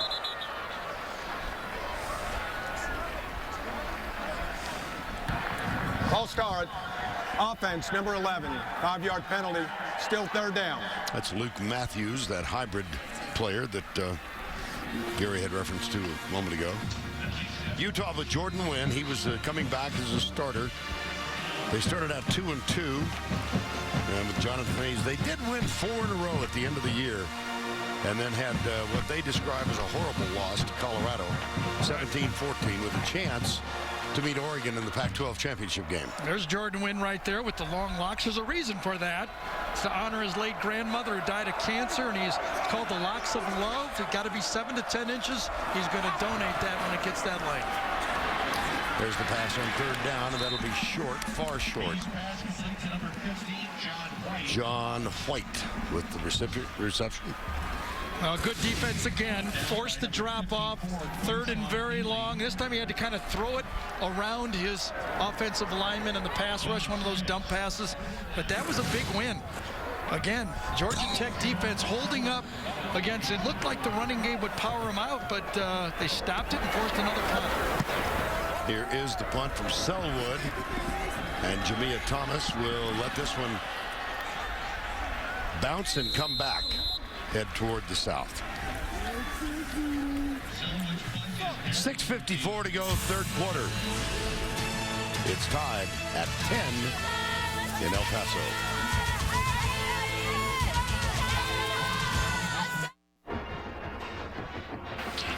.10 here in the Sun Bowl. Georgia Tech and Utah. Well, let's go back to November 5th. We remember it well. We were there. LSU and Alabama. One of the really terrific defensive struggles we've seen all year. Yeah. There were a few missed field goals, right? Well, I mean, I think Barrett Jones said it right. I heard one of his interviews said that LSU executed better than we did. And that was the difference in the game. Obviously, 2 of the great football teams in college football in the last few years. Great defense. LSU has had a spectacular season. And Alabama's going to get a shot at him again, and I still think the difference is going to be one of these 2 guys. Last time A.J. McCarron, offensive coordinator Jim McElwain, told me he had 5 opportunities to make a big difference in that game. Came up 0 for 5. Jordan Jefferson did not start that game, came in. He'll be starting. It's going to look a little bit different, and I'm going to make a prediction here. I think there's one more life for Jarrett Lee. I got a feeling, there's the voice of Alabama football right there. He's with us today doing the radio broadcast of this game. I think Jarrett Lee's going to have one more act in his 4-year career. And I think the series will go 7 games. Pass down the middle. Got it. Embry Peebles caught from behind. But a huge gain through the air as Mo Lee makes the stop. See, that's the value of Tevin Washington. We talked all about it. Those A-backs can line up anywhere. This time, they moved him out a bit and put him down the middle of the field. You see no free safety. They spread out this defense. The free safety goes away, and he's matched up against Greg Bird. And that's not a good matchup for Utah. Free safety, Eric Rowe left the middle of the field, and it was an easy throw. Whoa. Well, if you're going to move 1, move 3 or 4. All stars. Offense number 9. 58 yards on that throw and catch. Still 1st down. Tevin Washington, and I'll say this, I say it with respect, I really do. I don't know if he does anything great, but he does a lot of things good, and that's good enough in this offense. He doesn't make a lot of mistakes, might not be the fastest triple option quarterback ever, might not be the best passing quarterback ever, but he does everything good enough to make this offense go. Here's Washington giving it off to the fullback. And just to underscore what Gary's talking about, for the season, he's hitting 47% of his passes. In this game, he's 5 of 5. So he's been efficient. Yeah, in the second half of the year, that was the shortcoming of this Georgia Tech defense. Now, they did play better teams. You have to be honest about that. They finished their final 3 home games. Georgia Tech was against number 6 Clemson, number 10 Virginia Tech, and number 13 Georgia. I mean, they played some talent at the end of that schedule. Second down toss, good block on the corner. Wow. But a nice defensive play. Embry Peebles hit by Conroy Black. Watch true freshman Shaq Mason again do his job. And this is tough to do when you're a young player. Watch him right here. Come out. This time he's going to have to stretch out and make a block. Gets to the side and then throw at the last second. That's how they're taught to do it. Kyle Whittingham told us in our meeting. We told our defensive linemen, and actually Kalani Sitake told us the same thing, defensive coordinator. Hey, this is how they block, guys. Get ready for it. They're going to go at your legs. It's very legal to do, and they do it very well. On 3rd down, Washington, deep man coverage. He's got him open in the end zone. Touchdown, Stephen Hill. 31 yards, right on his per catch average. And it has been a long time since Stephen Hill has got one of these. And Conroy Black was in a bail technique and didn't do a very good job of it. Misjudged the throw. He thought he had Hill the whole way. He went to go up for the ball, and the ball went a little farther than he thought, and ended up being a perfect pitch and catch. 6 for 6 for Washington. 103 yards and a touchdown. How's this for ending a drought? That's the first touchdown throw for Washington since mid-October, the last 7.5 games. And he's now got 11 touchdown throws for the year. Well, he squeezed it in just before the new year, and it was a big one. Yes.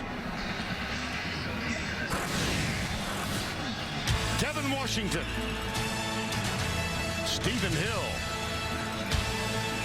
Georgia Tech has the lead. Big catch by Stephen Hill, number 5. 31 yards, and that breaks the tie. And it is the first lead for Georgia Tech, the first touchdown catch for Stephen Hill since mid-October. Obviously, the first touchdown thrown by Tevin Washington. He started off the year 10 touchdowns, 1 interception. He's now 11 TDs and 8 interceptions. And the kick. Devontae Christopher, number 10. Oh, wow.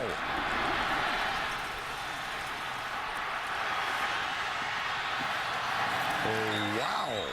To the 30. That has been a problem for Georgia Tech, not being able to get those kickoffs into the end zone. When you don't, you give it to talented football players. This time it's Christopher. They couldn't throw him the ball, so they kick it to him for Utah, and he turns the field upside down with a great return. Michael Peterson made the tackle.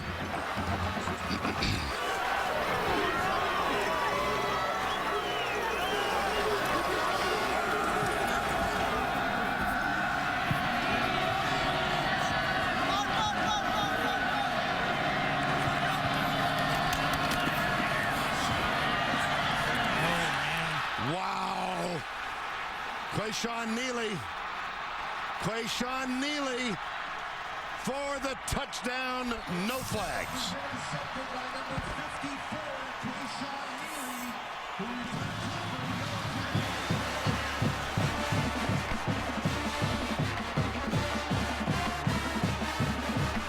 John Hayes made 2 critical errors on the same play.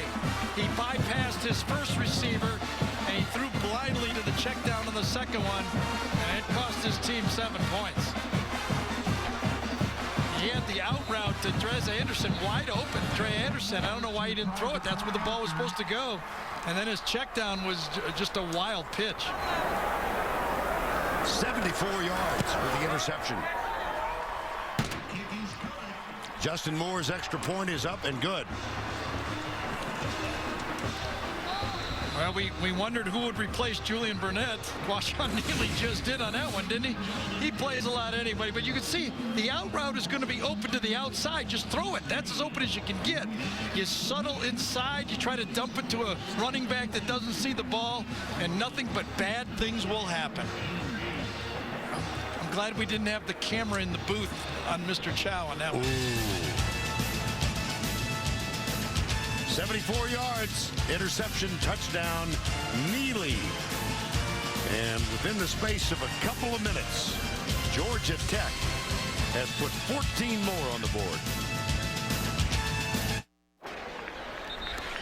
4:15 to go in the third. Georgia Tech. Neely's interception returns 74 yards. Tack that onto the 31-yard touchdown toss from Washington to Hill. 14 points in the last 26 seconds. David Scully to kick off for the Yellow Jackets. David Scully will kick off.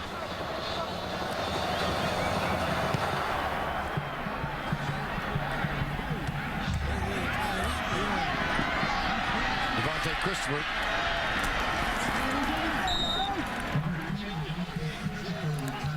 Well, let's look at it from the secondary point of view. You see the inside technique right here. Anderson is going to run an out and up. This was not a called out route. Let's kind of correct yourself. The more you look at it, the more you see what went wrong. They were trying to get a deep pass, and when Hayes did not see it being open, he could have read it free. When he did not see it being open, he kind of panicked, and tried to dump it off and very inaccurately threw the check down to John White, and it cost him big time. First down 10 at the 30.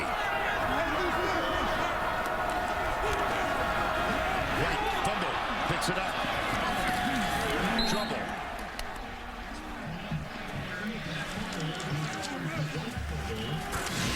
Earn a big play, gets opposite reactions. There's the Utah bench. And watch the Georgia. How Groh even doing? The high five, body five, I guess is what do you call that? Vern, what do you call that? Body? I have no words. Body high five. Body high five? I'm sure there was a name for it. I can't think. My vocabulary doesn't reach that far. Here's White. Pass, right side. Well, the third quarter has been good to Georgia Tech all year. They're plus 60 in the third quarter. Today, they're 17-0 in this third quarter. Good adjustments and good execution. Yeah. I mean, when you talk about Tevin Washington, yes, he's 6 for 6 for over 100. But remember, before that, Utah had him bottled up 4 for 4 for 14 yards.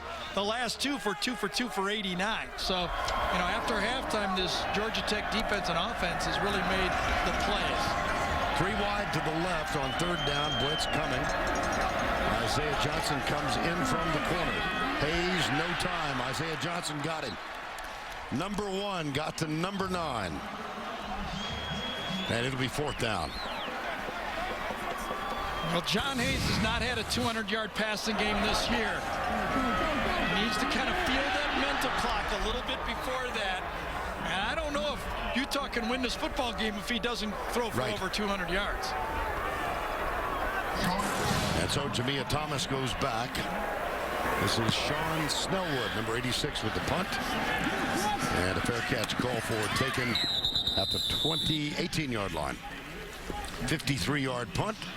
Nothing on the return. Next Saturday, conference crunch time with an NCAA women's hoop doubleheader. First, it's a Big Ten dash when Michigan State battles Penn State. Then perennial powerhouse UConn tangles with Notre Dame in the Big East.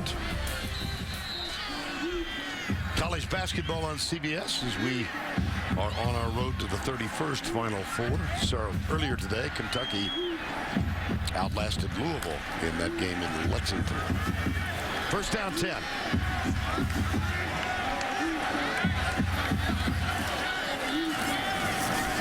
Washington.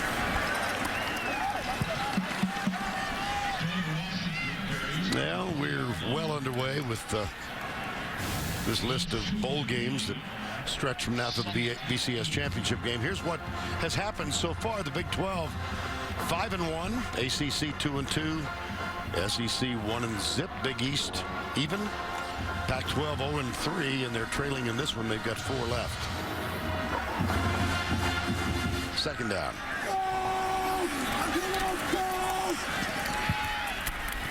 Big hit. Nice. That's a way to run down the defense. Chaz Walker that time came down that defense, turned laterally and made the tackle. Number 32, going to feel that pitch, run it down, turn, and run through the tackle. Nice play. Third down 6. You know who's been very quiet in this game is one of their playmakers, Brian Blecken, number 4. He's usually all over the field, but this triple option has kept him at his distance. He can't get to the ball. On third down, Washington will scramble. He's being chased. He slides down. And first down. Yes, indeed.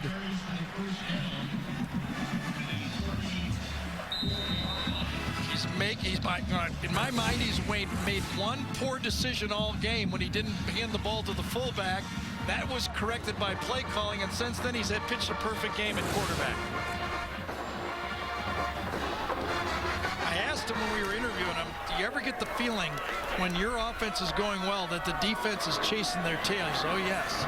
We can feel they start talking to each other, and we just feel like we got them, and we're one step ahead of them. Preston Lyons, who had a big first half. Nothing doing on that one. And Tavita Finau as Lyons limps off. A very successful third quarter for Georgia Tech. On another fullback.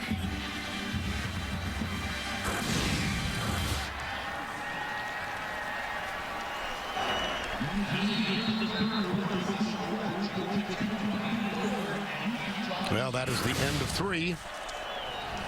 It's been all Georgia Tech here in the third in El Paso. They lead it 24-10. We'll return to the Hyundai Sun Bowl right after this word from your local station.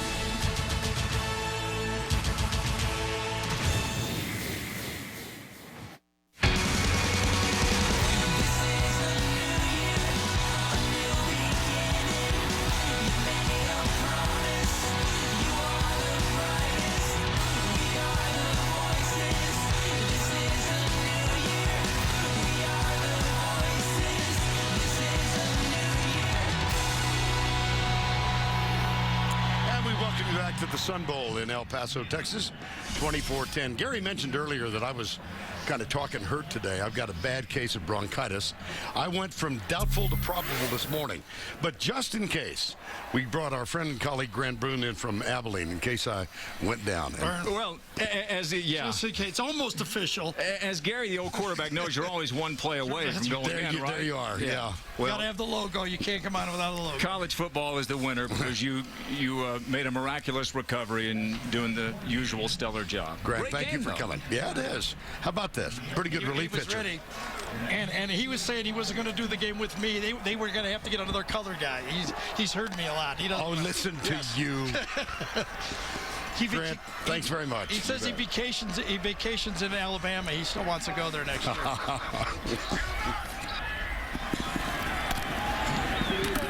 Here's the toss to Emory Peoples. And there is Preston Lyons, who's getting medical attention.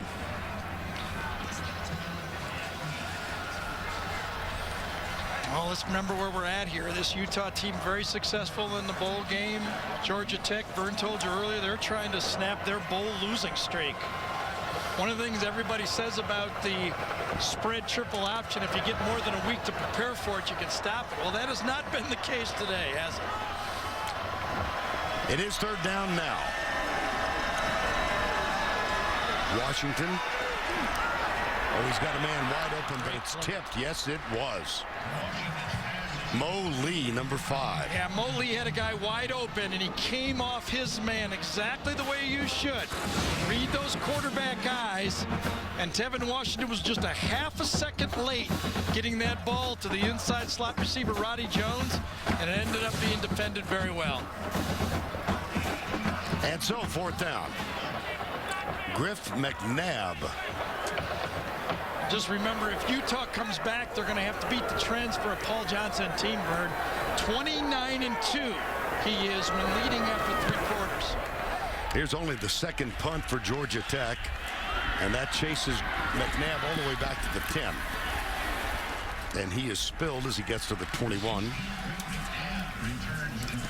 53-yard punt, 10-yard return. 24-10 Tech. And now it's time for our Geico game recap. Now let's take you through what has transpired so far today. Asiata with a 1-yard reception return. Utah up 7-0. And then Lyons a 36-yard rushing touchdown. Preston Lyons, the backup fullback. It's tied at 7. Peterson, 25 yards, used all of the right upright. 10-7. Justin Moore countered with a 32-yard field goal, 10-10. And then Stephen Hill, 31-yard touchdown catch from Tevin Washington. First touchdown pass in the last 7.5 games. And 26 seconds later, This interception by Neely returns 74 yards. And that puts us at 24-10, Georgia Tech trying to end a 6-game bowl losing streak. What's my man Craig Silver, our producer, doing having you do those replays? You're injured. We got to save you for a live action play here. I was ready to stand in. Were you really? I was ready. I mean, we can't waste that voice on those. The center thought the quarterback was under the center, and it was shotgun formation. That didn't look right at all, did it? No. See Tavita Stevens, he said, I thought you were under the center. Obviously, John Hayes has a light touch. Yes, he obviously does. Come on, that was out there for a while. I know. Well, I can't talk hurt. I can't think hurt. All right. You got to give me a little break here. You need an audience. You need some reaction to this stuff.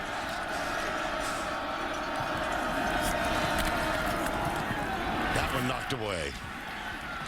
Christopher. I'm thinking about it. And it's going to be third down. Early moments, fourth quarter, Sun Bowl. Crowd today, 48,135. That's just short of capacity. But, boy, have they enjoyed themselves. And Al Grove's got his second group in there on defense, his second down lineman. He's got DeAke, Barnes, and Cummings in the game right now.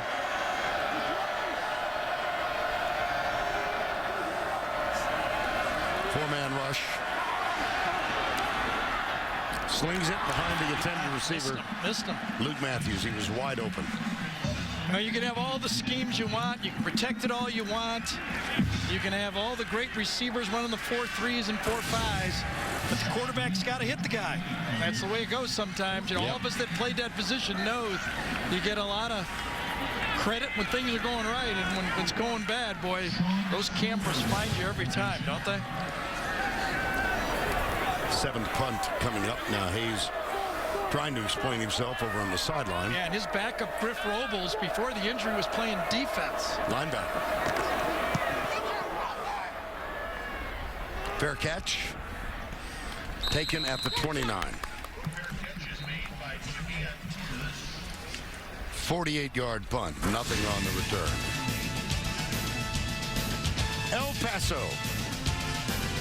Georgia Tech and Utah in the Sun Bowl. We are back in El Paso, 24-10 in the fourth quarter. Al Grove, defensive coordinator, can get enthusiastic on the sidelines. Here he was after Neely returned that interception, a little chest bump. Well, one of his really good players is linebacker Steve Sylvester, who also was pretty mean with an impression. Here's Sylvester doing his best Al Grove. Here's Coach Grove. Fellas, we're coming into the game with one goal and one goal only, and that's to stop the run. These guys are exceptionally good up front. We're really going to have to be on our game, but I like our chances. This reminds me of a game back when I was in New England, and we had a linebacker by the name of Teddy Bruschi. And he really took pride in building a wall and stopping that run. So we're really going to have to be on our game like Teddy was back in the day.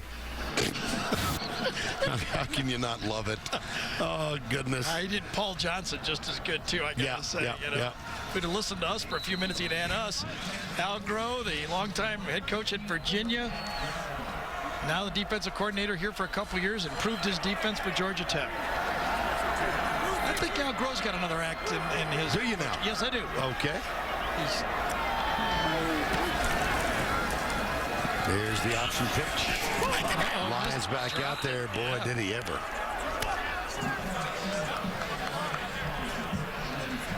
Chaz Walker made that stop.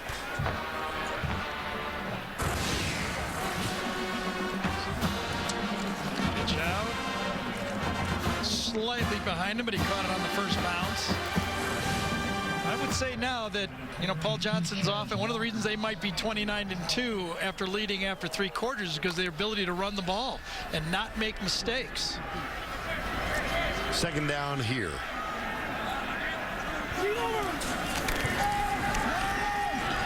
Washington flips it out, caught by Melton. Tyler Melton, number 84. Yeah, let's give a little shout out to Tyler Melton, the senior on this football team. Recruited by Chan Gailey to be a go-to receiver type guy in a different offense. He's had to change his game. He actually was named co-player of the game against North Carolina when he caught 2 passes for 12 yards. And he did it because he had such a great day blocking on the perimeter. Third down here. 4-year starter for Georgia Tech, and he's had to mold his game. And he said, I stuck with it because I finished what I started. And he is another of those who have already graduated. Did so on December 17th. Washington dodging, falling. It'll be 4th down. And that time he was smart not to let that ball go, too. If you're going to, it's better to punt the ball for 40 yards than to have an interception and give them Utah a short field. Still just a 2-possession game here. And Utah can get that offense going a bit. Hayes can find some targets. This thing will get tight. Sean Poole on the punt, but only for the 3rd time today. And 5'7", 180-pound sophomore Griff McNabb is back to return it. This has, over the season, been a pretty stingy punt return defense by Georgia Tech. Going to get running into the kicker, at least running into the kicker.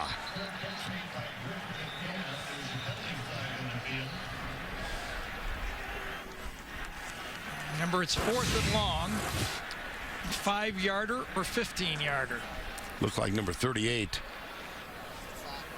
Carl Williams. It's looking like it's going to be a 5-yard penalty here, and either they're going to decline the penalty and take it there or make them kick again. You can see the smiles. He was kind of giving it a little bit of an Oscar.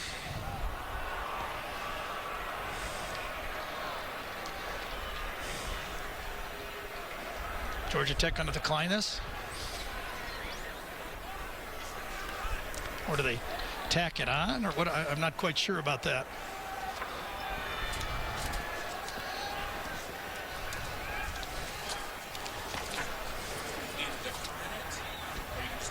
They can, either 2 options here, either decline or take it where it is. You can't tack on the 5 yards.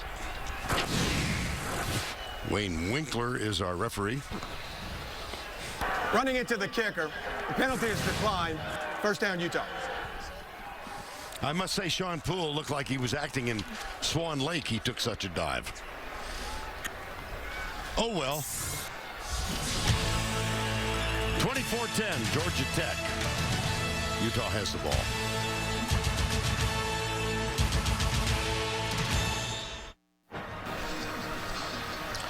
In the 4th quarter, Georgia Tech leads Utah 24-10. Part of the festivities during this week is a visit by both squads, Georgia Tech and Utah, to Fort Bliss. They made the visit on Wednesday. Fort Bliss, one of the largest Army spots in the country, 1,700 square miles, 8,000 people reside on the post.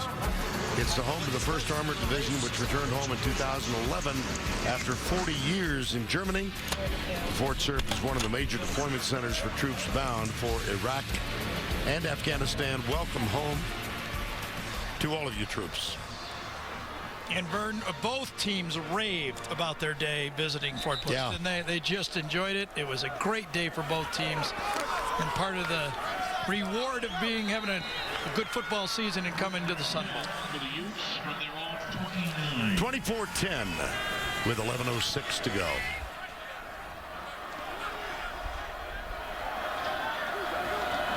This has been an anemic Utah offense in this half. Here's John White. That's the largest gain in the 2nd half. Neely made the tackle, gain of 15. John Hayes, he's been under some pressure this afternoon. Yeah, he really has. A couple of early rushes with those zone blitzes that kind of spooked him. And then when he's had some opportunities, he missed. He made one critical mistake, dumping the ball off, a check down that he was a little bit lazy with, and it cost his team big time. That was returned for 74 yards by Neely for Still a touchdown. Still Yes. time, though. There it is. There we go. That's Asiata, the fullback. Little stiff arm that gets him 5 more yards. Yeah, I swear, Norm Chow has been running this play. My second game I ever did in broadcasting was BYU against Miami. Brigham Young, Ty Detmer was a quarterback. Norm Chow was the offensive coordinator. He must have run this play 5 times against that Miami defense when they upset Miami that day. And Norm Chow's got the same play that he had back, 20 years ago. And he will become a head coach for the first time when he heads to Hawaii in a week or so. Still plenty of time. You can use your whole offense. Run the ball, pass the ball, 2-possession game, put one on the board, get one stop, and it becomes a real nail-biter. 2nd down 4.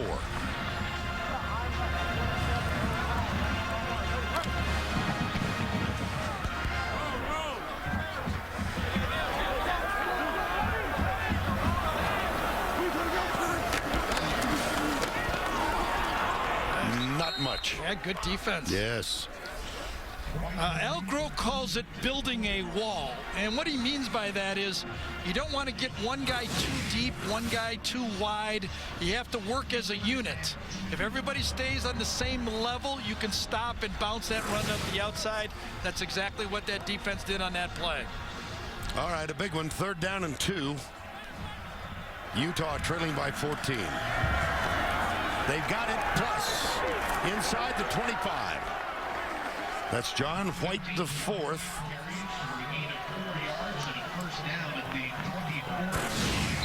Methodically. Yep.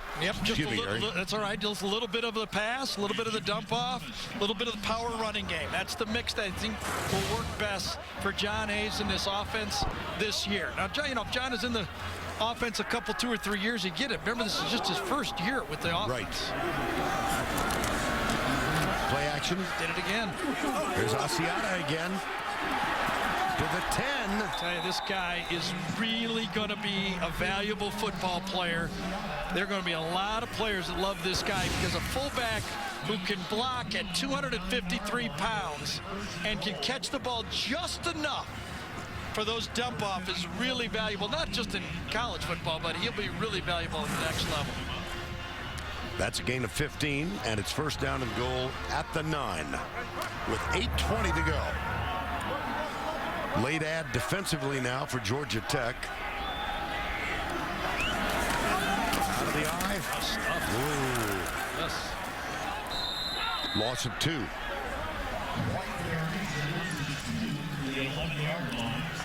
Isaiah Johnson, number 1, made the tackle.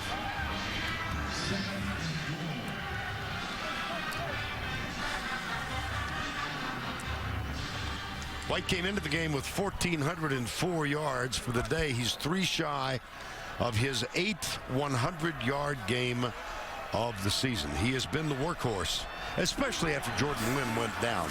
Play action again. Yeah. Tipped, incomplete. It's a it looks easy, and the great ones, make it look easy. But that's one of the toughest throws for a quarterback because you take your eye off the receiver, you turn and spin and throw the ball all in one motion. The Brady's and the Breezes make this look easy, but when you spin around and turn around and throw a short pass, you have to be really accurate with it, and that one wasn't. It was too high. 3rd down.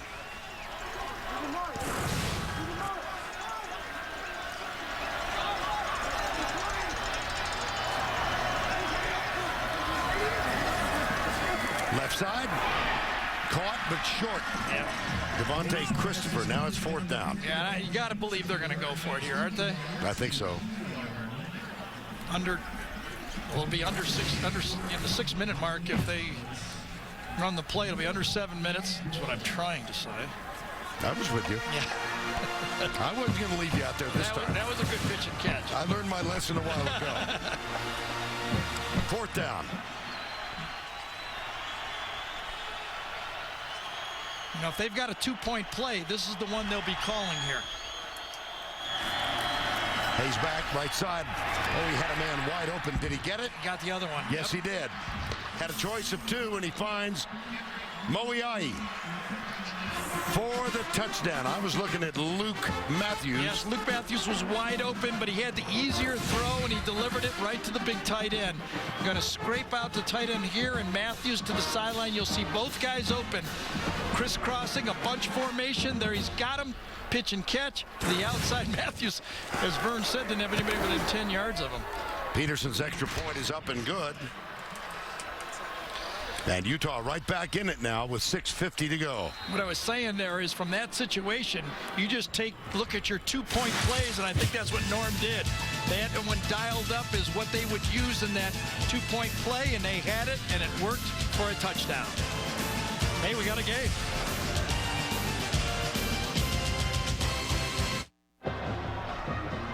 (24-17), 6:50 to go in the Sun Bowl. Coming up later in the game, the play of the game presented by Napa Auto Parts. Well, the pressure now is on this Georgia Tech offense. They know that Utah has found a way to move the ball on their offense, so now they got to have a drive here. Roddy Jones and Embry Peoples will be the two deep backs, deep men. And the kickoff from Nick Marsh, number 30. 24-17. Look at that setting. Isn't it something? Beautiful. Yeah.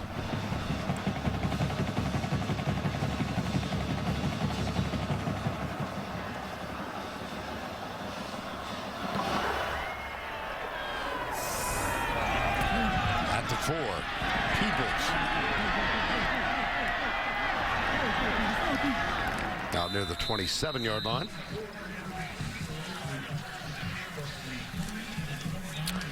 Tevin Washington played really well in this ball game. In the first half, he led the triple option to rush for over 200 yards against this Utah defense. Then he opened up the second half with a deep ball down the middle, and he finished it off with the pass to Stephen Hill to put the touchdown. He's given the option, triple option one way, and the passing option in the second half. But the work not complete because they only lead by 7.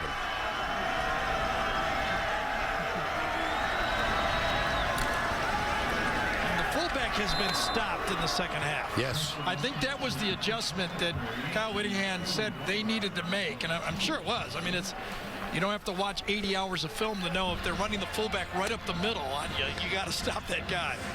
How many plays does Georgia Tech have?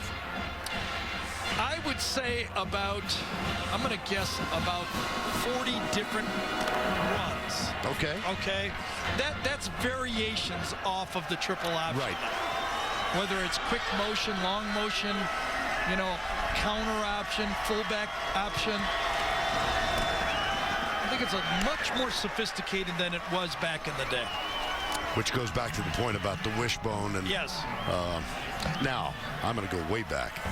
Are there similarities in the wishbone, the veer, and what we see here? The veer was a bit different. The veer was run to the outside off of the defensive end without a fullback. The wishbone triple option was run basically with the fullback being the key player. Third down 5. Yeah, big play of the football game right here. Must stop by this Utah defense.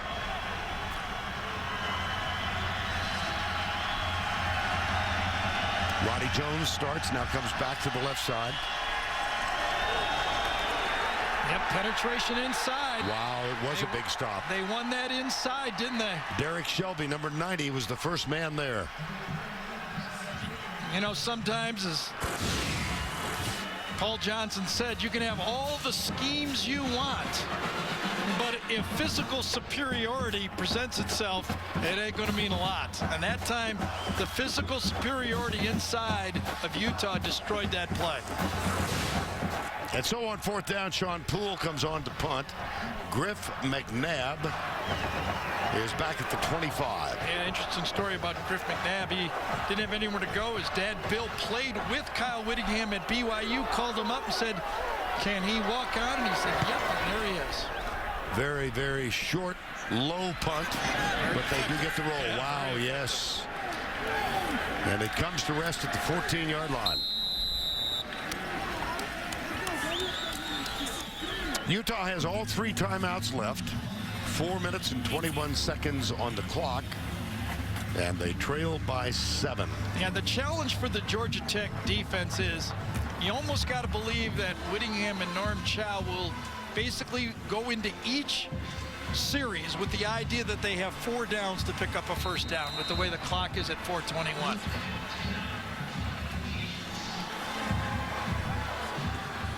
There's Jordan Wynn, shoulder injury. Second Pac-12 game went down against the University of Washington. And John Hayes, who thought he was going to be playing at the University of Nebraska, Omaha, a year ago this time. Here's the toss. Oh, boy. Defended well. Daniel Drummond. John White is only now 4 yards away from the all-time single-season rushing record for the University of Utah. I got to give a little credit to Rashid Reed that time, number 28, the senior free safety. He took on Asiata, the big fullback, kind of stalemated him and allowed his partners to make the tackle. Make that 5 yards away from the record. He's at 99. He needs 104. Second down. That's kind of secondary to the pursuit of a tie here. Pass is complete at the 24-yard line. Kendrick Moiai and Daniel Drummond. Clock running, 3:25 to go. Third down, 3. This is where you have the options if you're a play caller. You got to know if you've got 4 downs or is this just a third down call.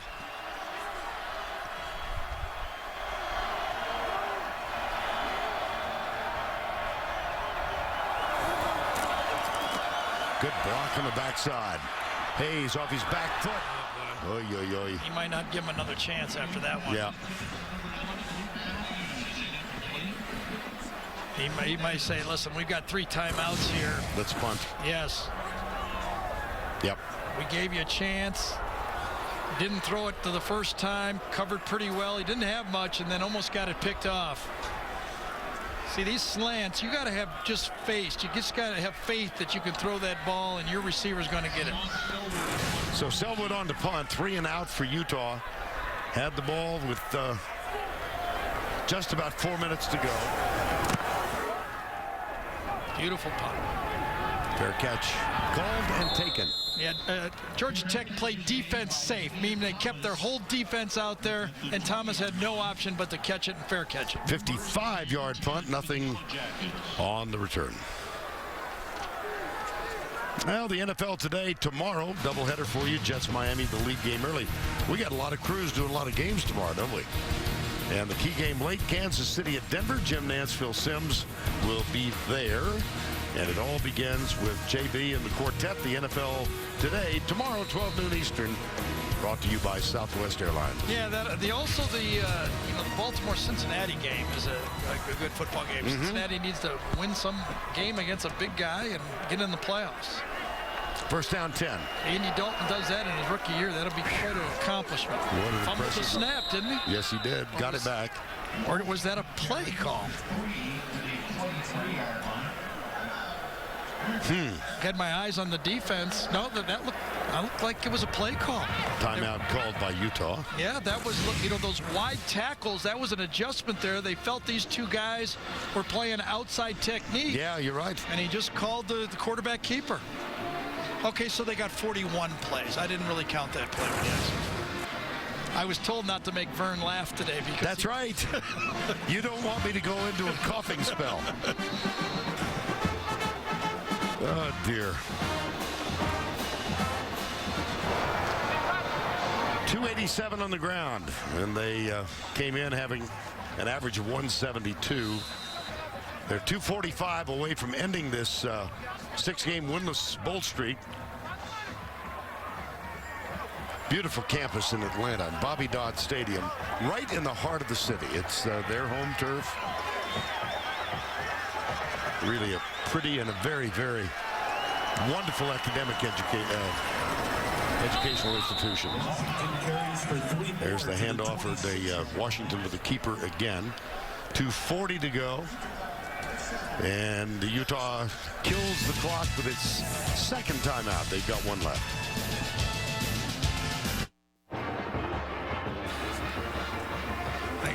Both, probably.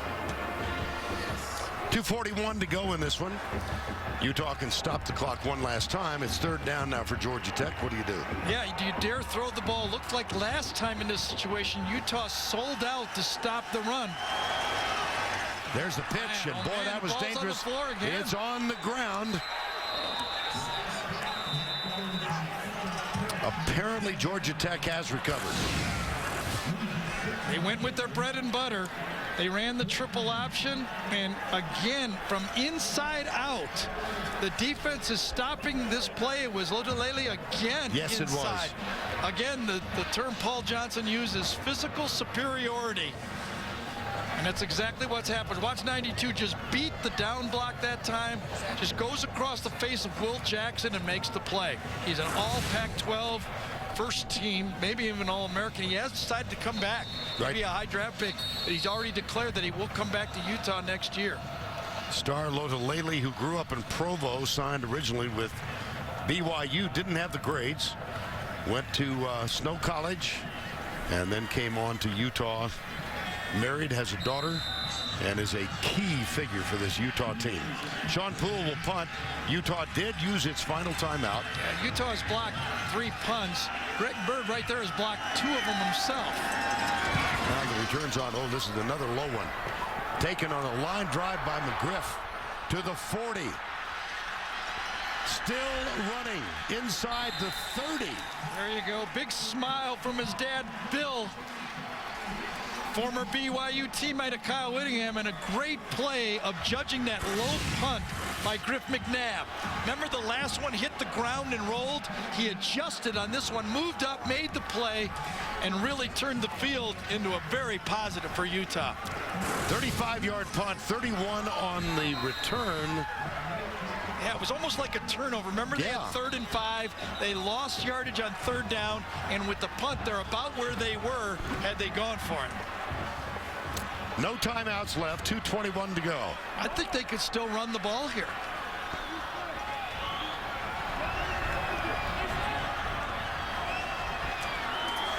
White is the deep back in the eye. He gets the handoff.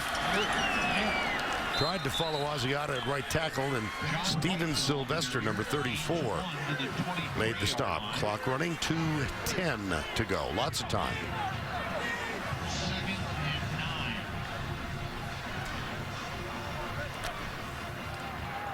Remember, it's bowl season. If you end up scoring, you're already thinking about going for 2. Reggie Dunn, top of the screen. He comes in motion. Hayes, play fake. Has time.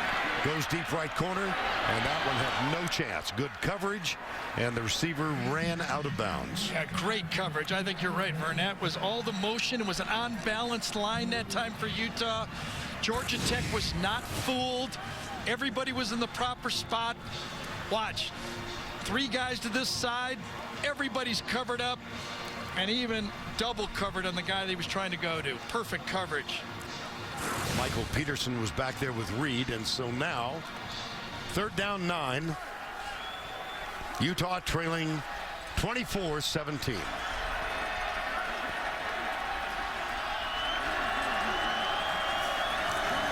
Quick setup. Left side, man-oh-man. Oh, was that defended right at the last second by Thomas? Whoa. I thought that was a perfectly thrown ball to Christopher, and I wonder if Thomas, in the last second, ripped that away. First game at corner, basically, as a starter, and I think he did. I think right at the end, he turned around and ripped the hand just as he got it, and he only put one hand up.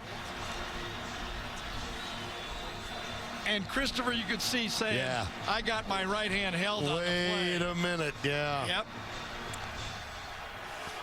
And so, 4th down. It ain't a penalty unless they call it. That's right. 4th down 9, 7-point margin.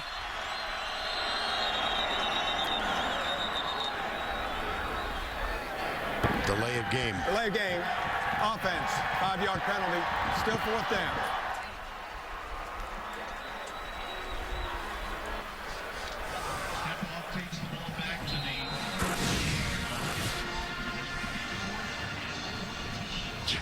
John, look at the clock. It's right in front of you.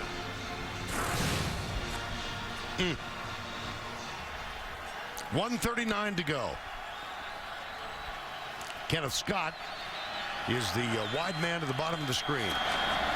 They go left side again. Man coverage. Got it. Touchdown. Same play, Devontae Christopher.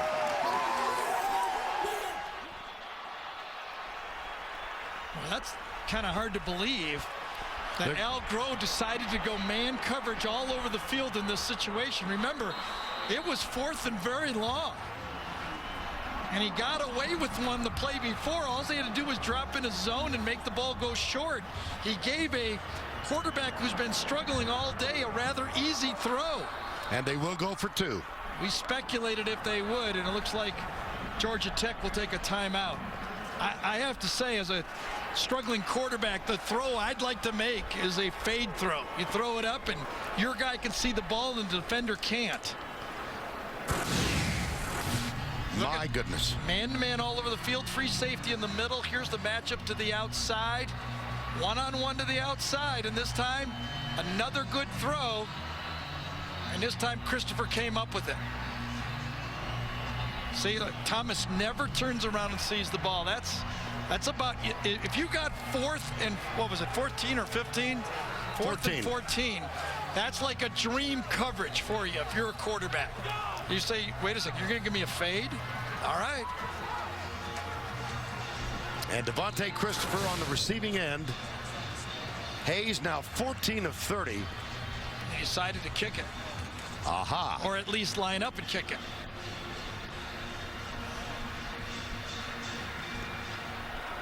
Well, the initial indication, almost the minute touchdown was ruled, Kyle Whittingham said, let's go for 2. Now, they'll try for the tie.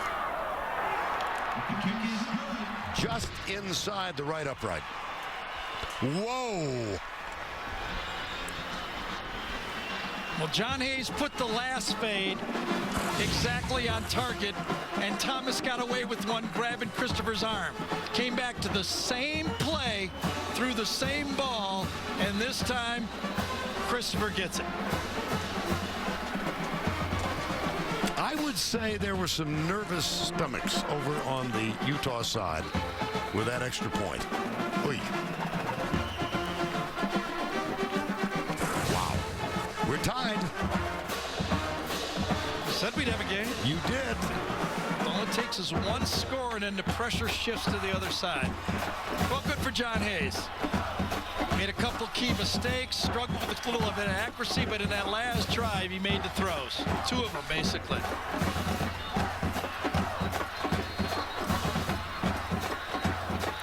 So 90 seconds to go.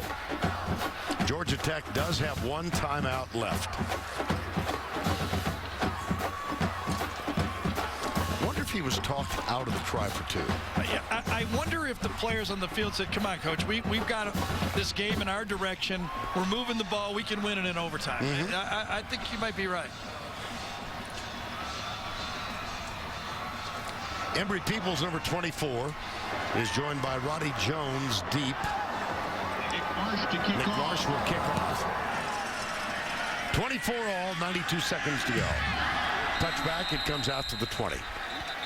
I mean, they basically have held, what, Georgia Tech to rushing in the second half to under 50 yards, you know, so they got to be able to, or right about 50, 60 yards. So they have adjusted to that fullback. They've taken him out of the game and had a couple pitches hit the turf. So I think they're feeling good about their defense right now. Tevin Washington, 7 of 8. Modest numbers in terms of yards, 107. There you go. Yeah. Guys in the truck are doing their job. They're listening. Right? Yeah. Just like on cue. First down. Washington. Watch out. Ooh. Right in front of Brian Blecken. Yeah, if it would have been thrown well enough, Blecken would have intercepted that ball.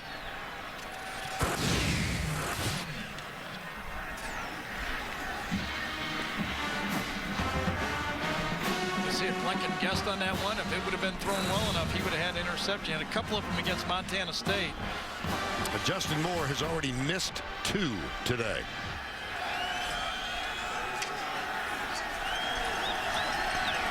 See if they can give him an opportunity again. Here's Washington, spins at the 25 to the 26. They're not going to throw again. They're not going to want to punt. I don't know what the hurry is here. 3rd down. They're going to bleed everything they can out of this one, run another play, and then go to overtime.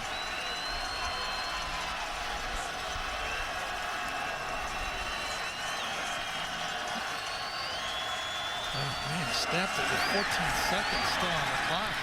But you got the first down to get away with it.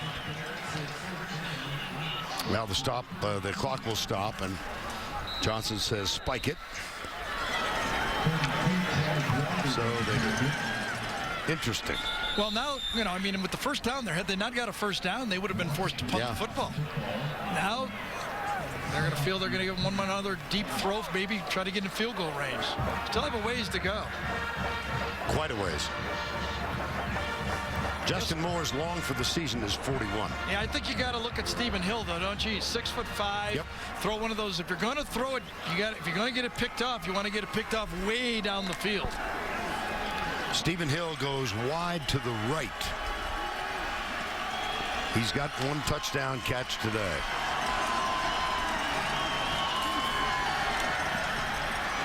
They come near side. Tyler Melton makes the catch. And the clock will stop as they adjust the chain. That's a gain of 13. They could clock it again here, obviously.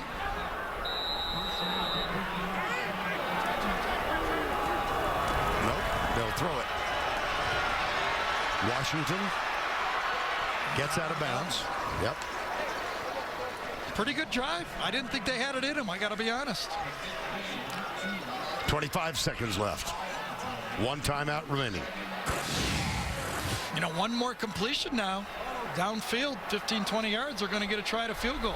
Nice catch there by Melton. Sure was. Greg Reed was right on that play. I really question whether they'd have in their offense the ability to drive the ball. They need, what, about another 25 yards to get in the 45-yard range? Yes, at least.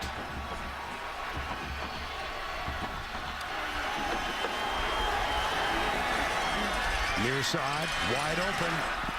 Out of bounds at the 40-yard line. The catch made by Roddy Jones. 19 seconds to go. Absolutely no pass rush from Utah at all. They must be gassed. Trevor Riley, who was a pass rush specialist, number 49, nothing. And you look at the flags to the south end, and they are both briskly flying to the south. You can see Derek Shelby. He is just huffing and puffing out there. So any kick will be made into the wind. Hill goes wide right. 19 seconds to go. Into the flat, incomplete. Intended for Roddy Jones. Brian Blecken was defending. 15 seconds to go. Well, for a spread option team to be able to pass block like they have been, you got to give this Georgia Tech offensive line credit.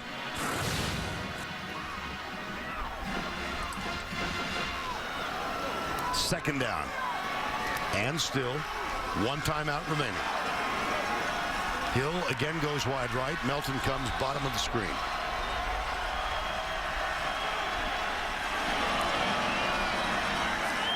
Washington steps up. He'll run, and he needs to get out of bounds. He does. How about that? 6 seconds to go. Short of a first down, though. Do you kick here? How far is it first? Let me figure this out. It'd be it's at the 32. 40, it'd be 49. The season long is 41. He did miss once from 52. Still got a timeout left. Yeah. You could run something quick and try to call a timeout. Right. Even if you ran a sneak quick and called the timeout. Hand it to the fullback real quick and then just turn around and signal timeout. Pitch, right side, out of bounds with 3 seconds, 2 seconds to go. Well, you got to kick now, don't you? And it's into the wind. The other option is the jump ball pass into the end zone, I guess. If you don't think your kicker could kick it that far. Again, Preston's season long is how long? 41 yards. 41. They're going to bring David Scully on. There you go. So Scully, sophomore out of Dawsonville. David Scully, 48 yards for the win.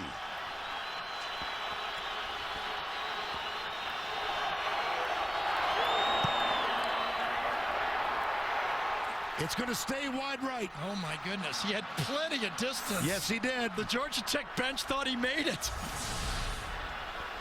Plenty of distance, didn't he? Perfect hold. Got the lean towards the holder. The ball stayed dead straight. No draw at all.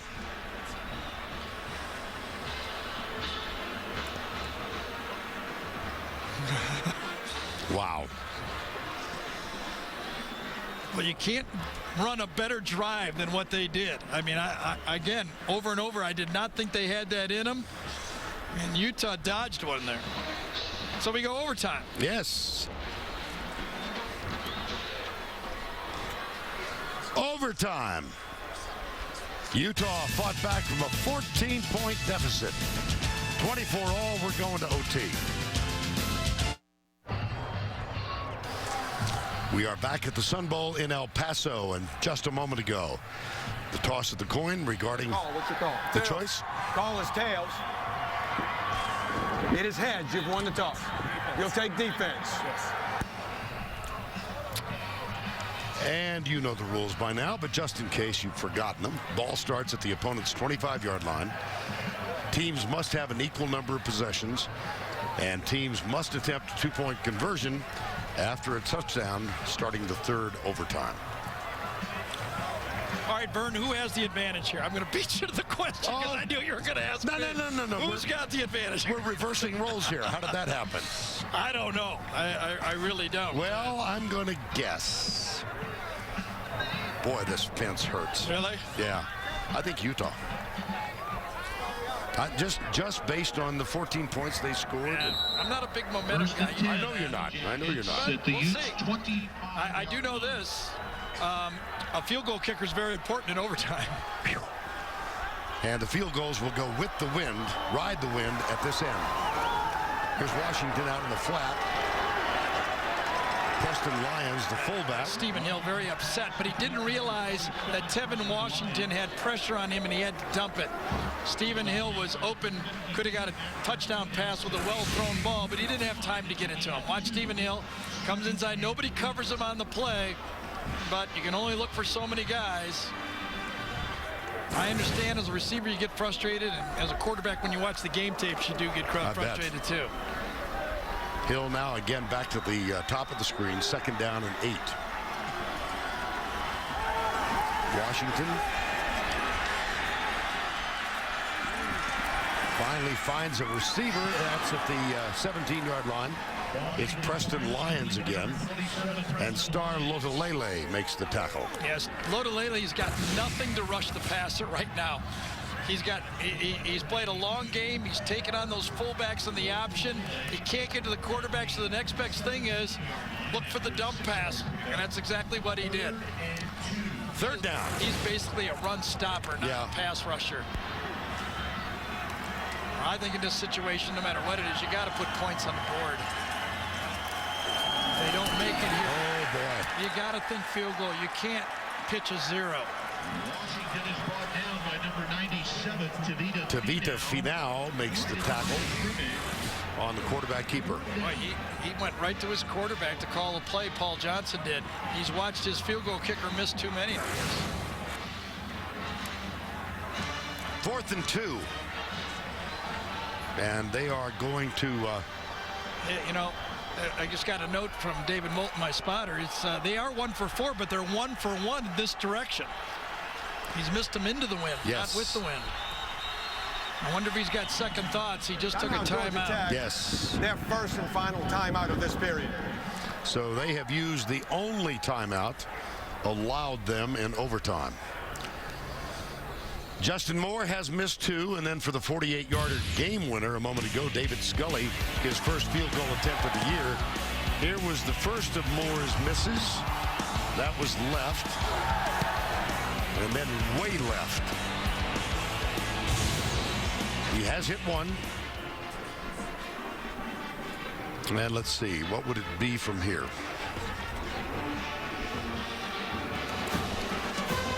.44. Well, yeah, probably right in that 44, 45-yard mark right there. 34, I'm sorry. Yeah. Math was never a strong point.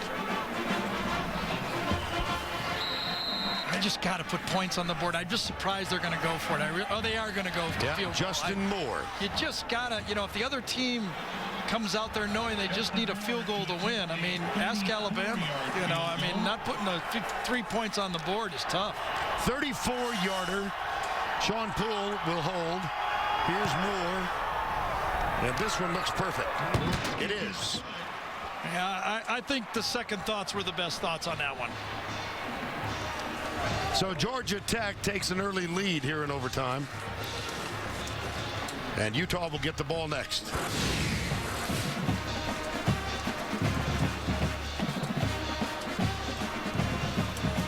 Think about the strategy, how different it is, because Georgia Tech didn't put a touchdown on the board. Utah realizes they got to save it down to kick the field goal to tie.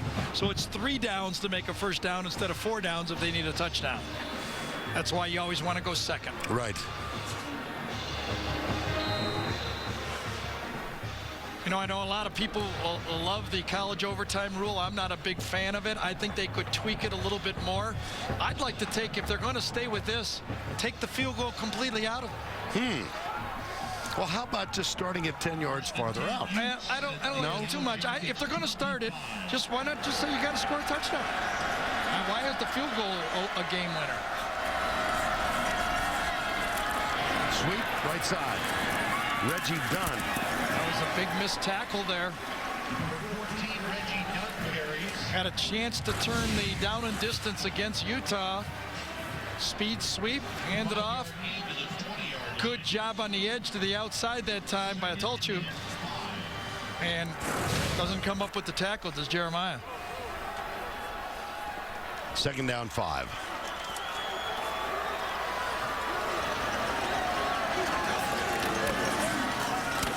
Right side.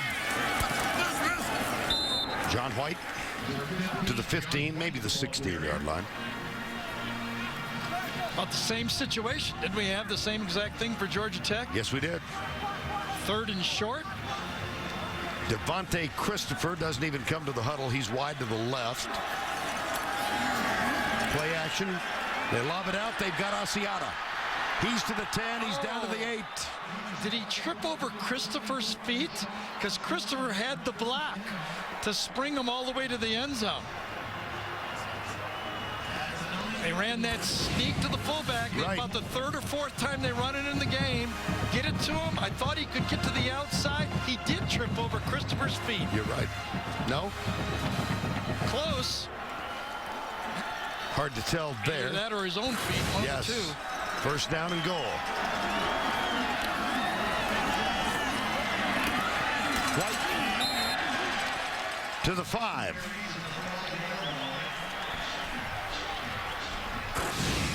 This is where White, because of his stature, can find those little creases and duck underneath them and make those positive gains. That's one position as you look at the NFL. There's no real value to being a tall running back. And incidental to the outcome of this game, that John White has just become the all-time single-season rushing leader for Utah. He gets it again, and he is hit. Oh, that was stuffed very nicely inside. I think it was on Cross that time, didn't it? Number 94 make the play.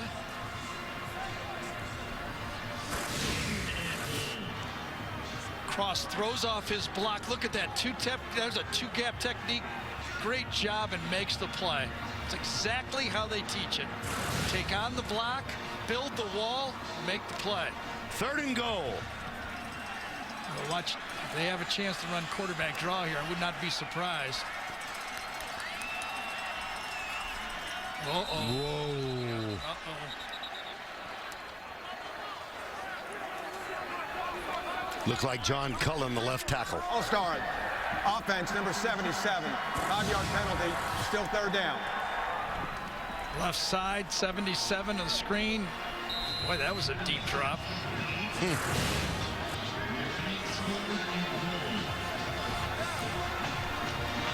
Two big bookend tackles for Utah. One's first team All Pac-12. Cullen second team All Big Pac-12. Yeah, Tony Bergstrom is the other. Number 70. That's him breaking the huddle and coming to the right side. Timeout, Utah. That's their timeout.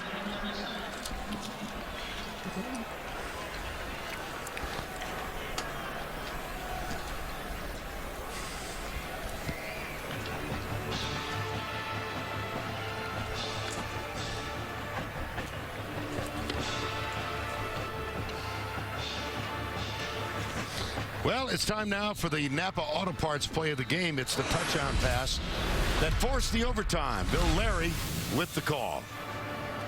White in the backfield for protection for Hayes. Here comes the blitz. John throwing the fade. Devontae out there, makes the grab into the end zone. It's a touchdown. It's a touchdown.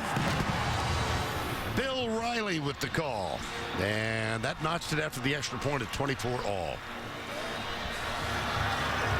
You saw Jermaine Thomas argue on that one, but it's only fair play. He had interference on the one before. Yep. 3rd down. Here comes the rush. Yep. Touchdown, John White. This game is over.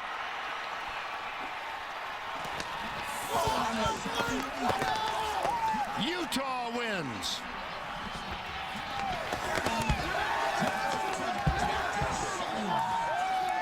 I only got to say, Vern, it very close was his knee down.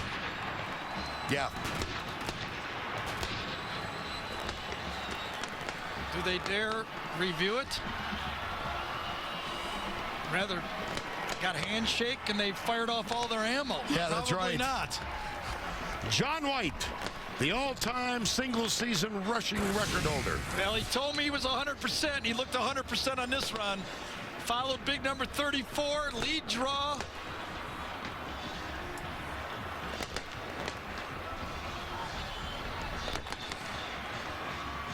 And sprints it right into the...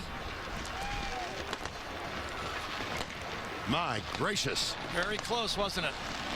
It was very close. John White on 3rd and goal. Look at the block by Asiata.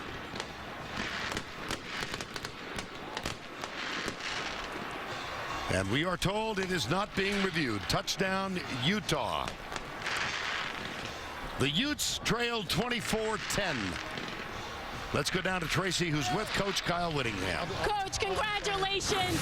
What a game. Talk about the way that this team continued to fight throughout this game into the overtime and then the victory. Well, what it was an illustration of what happened during the season. You know, we got down, we never quit, never threw in the towel, kept fighting, and found a way to win at the end, and couldn't be more proud of a group of guys. How about that guy and John White, what he's done all season, especially with the injury to Jordan Wynn. What a stud. I mean, the guy was absolutely instrumental to our success, and great job by the O-line, blocking for him all year. And shoot, well, you know, this is as good as it gets right here. Congratulations. Now 7-1 in bowl wins. Congratulations. Thank you very much. All right, 30-27 the final. John White got the go-ahead touchdown, the winning touchdown on 3rd down, following the block of Asiata. So for Gary Danielson and Tracy Wolfson, I'm Vern Lundquist saying so long from the Sun Bowl. The final score, Utah by 3. The Jeep postgame show is up next. After these messages and a word from your local stations, we will see you next year.